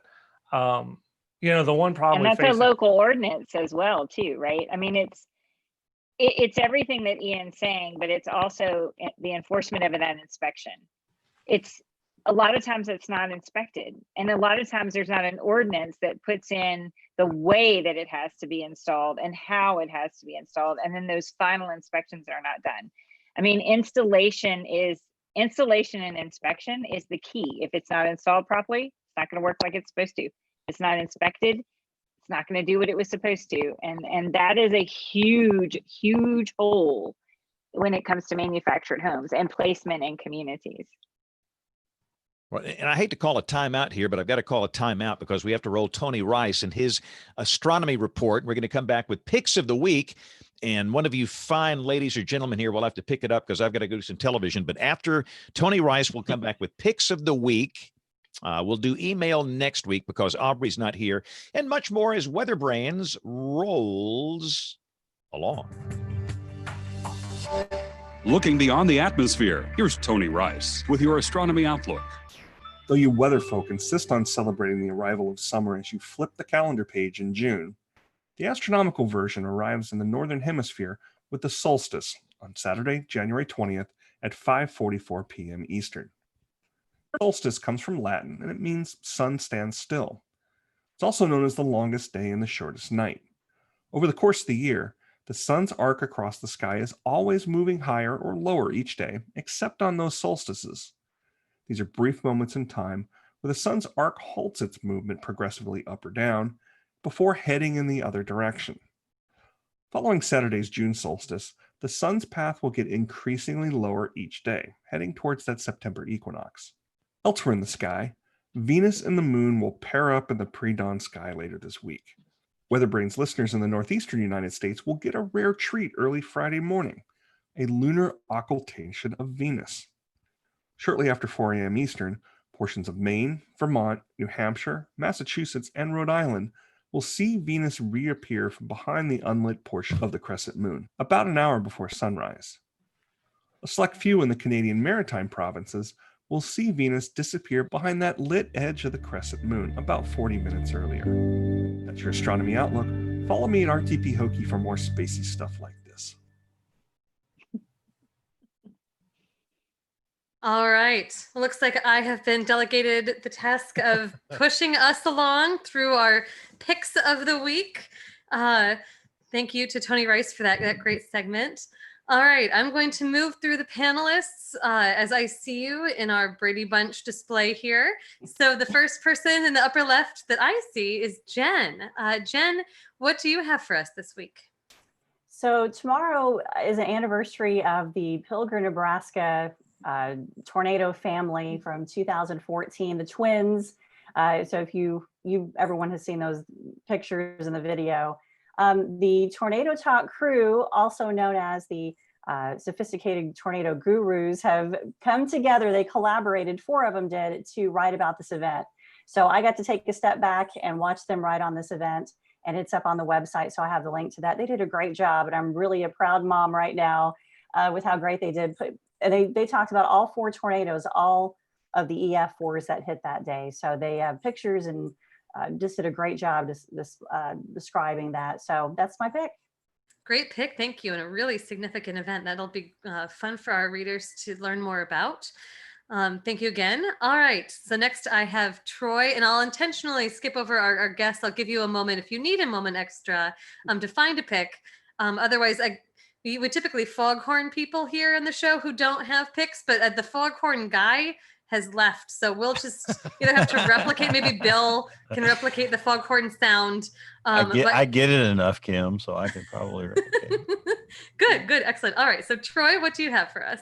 I find it interesting she talked about the foghorn going into Troy. But anyway, I'm hoping I'm not taking anyone's away from anyone, but I saw this earlier today, and I wanted to bring it to all of our weather brainers' attention, and most people here on the panel are aware of this. But National Weather Service nationally, we have talked about it, is looking at making changes to the watch warning advisory process and basically replacing the advisories.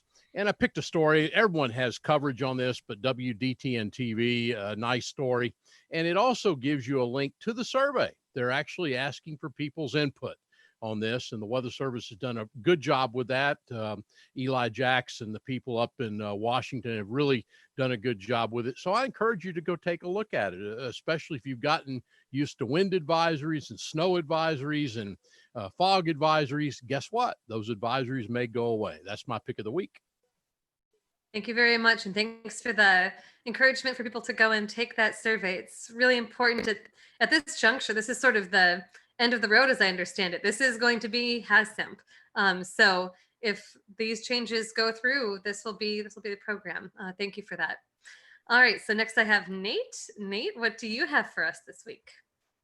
Hit me with a foghorn of shame. That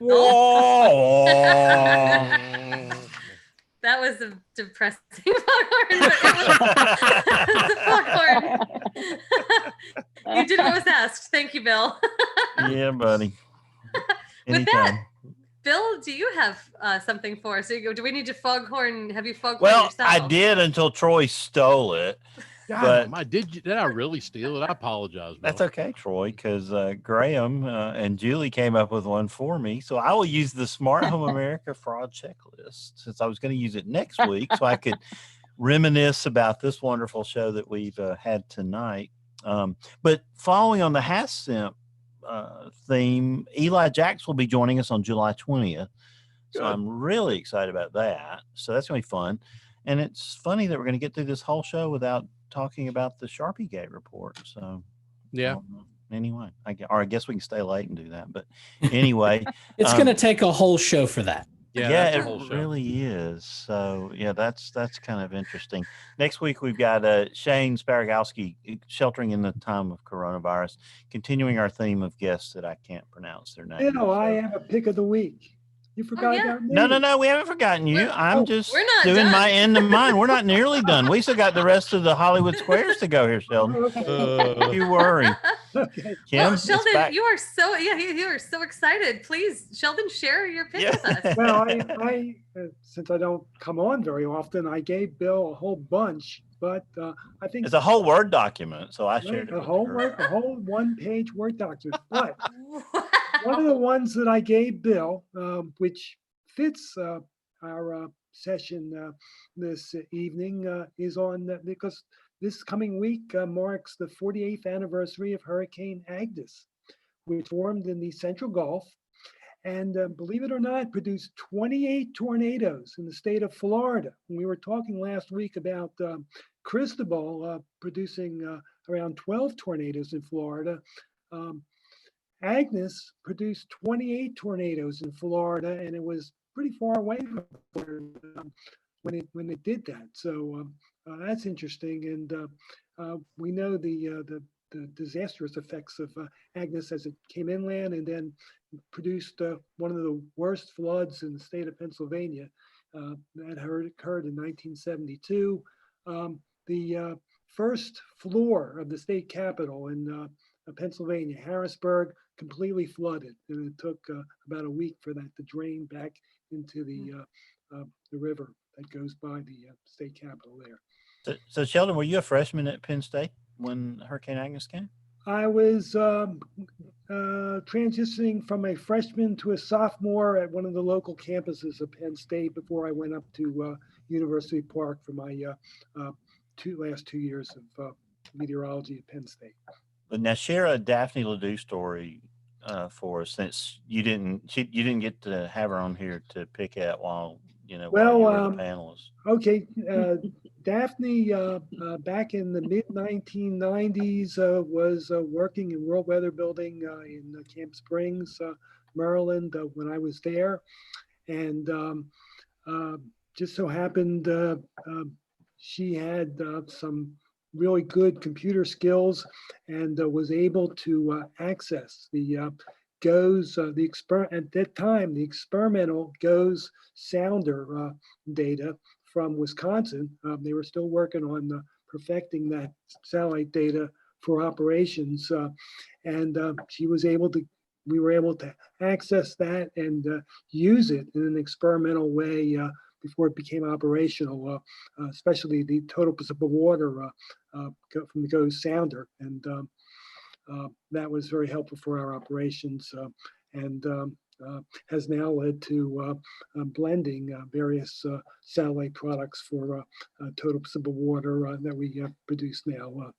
So she was very helpful in that case, and I believe, I'm just guessing, Jim Ledoux was there in the same building in Camp Springs, and who knows, that's where they may have met back in the mid-1990s before they got married. We wanted to know you were the matchmaker, Sheldon. No, I don't think I was the matchmaker, but maybe satellite was a matchmaker. Oh, satellite. Such a broad skill set, that satellite. Was it Dave Matthews that sang a song about that, Kim? Was that? Yes. Yeah. There you That just goes to show you that satellites can bring people together. That's exactly. Oh, thank you for that. Come great for the story, weather chat, Sheldon. stay for the puns.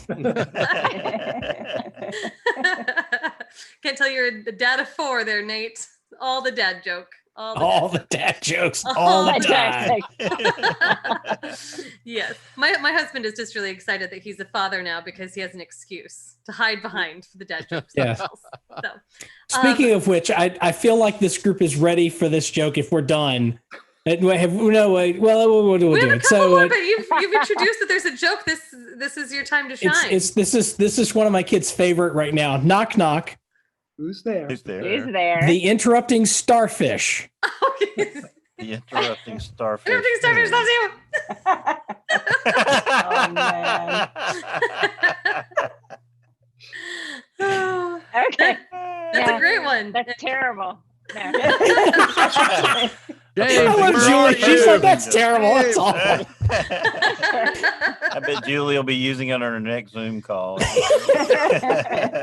guys. I can't get a word in edgewise. Have you heard of interrupting starfish? No? Yeah. There's also interrupting cow, interrupting chicken, all that other stuff. My But gosh.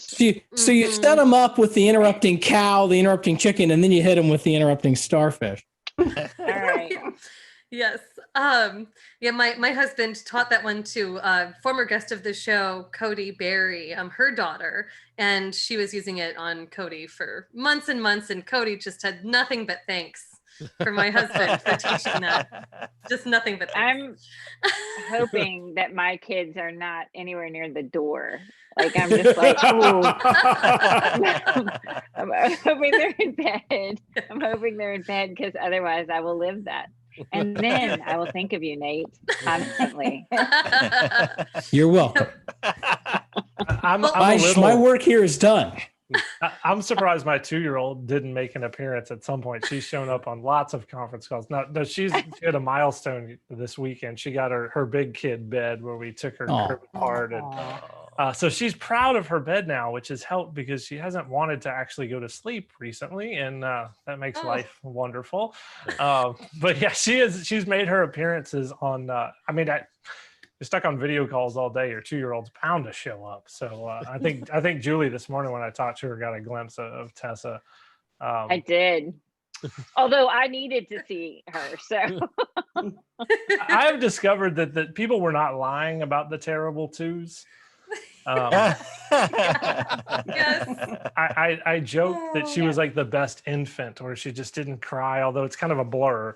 And now I'm like, oh my goodness, now I have this child with an attitude and that you can't reason with either. So Not until they're 30 years old.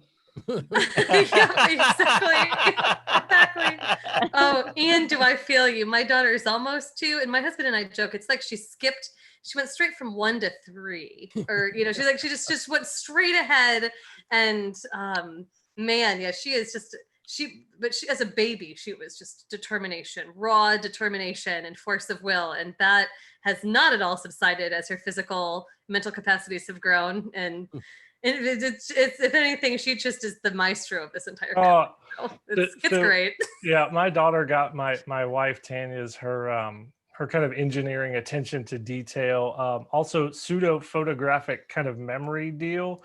But she's also a rule breaker like her dad. So this is not going to end well for me. We hear a report of Ian, this guy who knows everything about housing structures and keeping them safe. Your house is just going to like fall apart one day. This famous guy who knows how to do this, and he his house together, and it's your daughter who's heard about how you can just take the nuts and bolts apart. And yeah, it's gonna be great. It's gonna be great, Ian. It's been crazy, this COVID time with a 2-year-old. Interestingly, on that, like our daycare is about to open up, but I don't know when we're going to be ready to. I feel like we're kind of ready just because of the craziness around here, but I don't think I'm ready to send her back yet. But I didn't realize it. We've been in the house. I mean, haven't been apart for more than a couple of hours or so in months, which I didn't actually realize until I sat down and thought about it the other day. Yeah. It comes up on you quickly. Good luck with that transition while we have you and we're on that. Do you have a pick of the week for us? I do. Your strong-willed daughter is a good choice. Yeah, that's a good one. I'm going to turn the clock back to 10 years ago, and Kim, you'll appreciate this. The Vortex 2 project officially ended 10 years ago today on June 15th. Facebook reminded me of that, and I was like, I might as well use that one. I realized I had some stats there. On my Texas Tech truck, I put over 15,000 miles on it and deployed 429 StickNet probes. And at the time, I thought I was done with severe local storms research. I was a hurricane wind guy. Little did I know that I would go to IBHS and do hail. Funny where your career takes you, but I can't believe it has been 10 years since that project wrapped. That's crazy. Ride. Wow. Unbelievable. That is amazing. What a crazy ending that whole thing had too. Just a crazy couple weeks in 2010. Well, thank you for sharing that.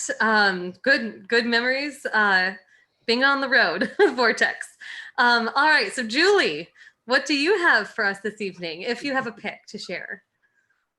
Actually, I have a highlight, and it's about a week old, I guess, but and this is a call out for IBHS because they celebrate their professionals, so they highlight their pioneer builders and their volume builders every year that have focused on Fortified and made it happen where they are. And there was a really good article in the Cherokee Tribune Ledger News about the IBHS celebrating professionals and committed to building strong. So it was a good article, and so that's just a little read. But I think my pick though would be to ask all of you to pull out and go to your email, Nate, and find your insurance documents and go through them and make sure that they say things like ordinance or law, which means that if you do suffer a significant event and you get that 51% or great damage, that your insurance will pay to bring your house back up to the current code.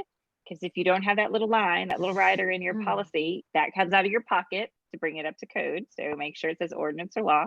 Oh, and Graham slacked me while we were on this, Nate, to say that the reason you got the separated payments was that you got an instant actual cash value payment up front, but to guarantee that you were going to get to replacement, you had to complete the work. So that's why you got that instant actual cash value. So that's a good lesson though, because that's, if you had actual cash value, that's all you would have gotten. Yeah. And that would have been, by the way, this is the certificate of liability insurance that my roofing people gave me. And it tells me all the stuff.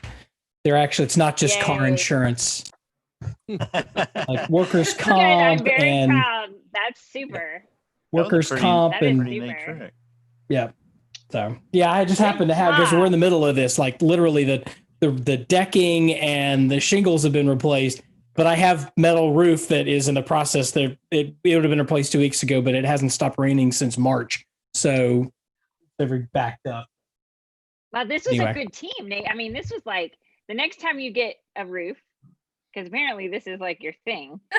We need to do roofs. another. Roofs and sewer lines. Oh no. That's a whole other show. But I've literally, in every house I've owned for more than 3 months, I've had to replace the sewer drain line from the house to the street. Wow. Except for this one, but Jeez. there's still time. I don't even want to know how that happens. It's just it's actually it's trees. So for whatever reason, they put the drain line and then they plant a tree right on top of it. But what happens is the tree goes up, the roots go down, and roots like poop. So they go in and they break open the pipes and tear open your stuff. You tried, Kim. You really tried. She did. You always say the show goes down the toilet at some point. It does. This old house with Nate and Kim. Kim tried. She tried. She tried to stop this train. Yeah. I tried. This is what you get, Bill, for putting me in the driver's seat. We get poop This is, trees. what are you kidding? This is the best thing that happened to this show in years. I was going to say this may be a regular occurrence. So what happened when James leaves? Yeah, he'll come back and his show's going to be burning embers on the ground. It'll be great. Love it. At least we're not on television anymore. Now we can say whatever we want to say. Well, I don't know how to even follow up with that great bit of knowledge that you just put to all of us. But I pick, because I'm actually studiously going to avoid the story about this coming out of Noah today. Just not going to touch it. I am going to pick a book that kind of gets into some of the nitty-gritty details of insurance and finance and catastrophic risk management. It's called At War with the Weather, and it was written by some folks at the Wharton Business School who do research on how is it that we can try to handle this gnarly bit of human behavior and try to reach people in a systematic way and incentivize them to do the kinds of mitigation activities that Julie and Ian were talking about today. It's it's about, it's at least 10 years old, if not a little bit older. It kind of talks about the hurricane seasons in the mid 2000s as its focus, but really great book. It's been quite a while since I've read it, but I remember it being really eye-opening. So if you want to learn more, check out a book. I'm going to be LeVar Burton about. Want to know more? Go to your local library. And with that, I think we can close the show out. Any other final words or wisdom to share with anything that can beat the poop tree anecdote? Anyone? All right. We called Nate the winner. I'm sorry, Julie and Ian. Forgive me. You've won this round of WeatherBrains Picks of the Week. Thank you very much, Nate. And thank you to everybody for the great questions, great discussion. It was wonderful to have you. Yes, thank you. Thank you for Thanks, your Kim. help. Thank you. Have a good night. Thanks, Julie. Thanks, Ian. Thanks, Sheldon. Good to see you. Bye, everybody. Bye.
Well, good evening, good evening, good evening again, WeatherBrains viewers, and some of you are still here. We are in a break before the main weather segment in here, so thank you guys for watching. Really good discussion tonight. Great conversation. Let's see. I'll be on my Instagram feed for Song of the Night. If you want to play along with us over there, Span WX. If you're watching this live, we do that every weeknight about 10:20 Central. After the main weather segment in there, we're doing on Song of the Night. We've been doing March Madness. We're down to the Final Four, the championships tomorrow night. So if you're odd enough to watch that, just come join us. It's going to be a big night for that. So thank you guys for watching. Have a great week. God bless. We'll see you guys next Monday night for Weather Brains. So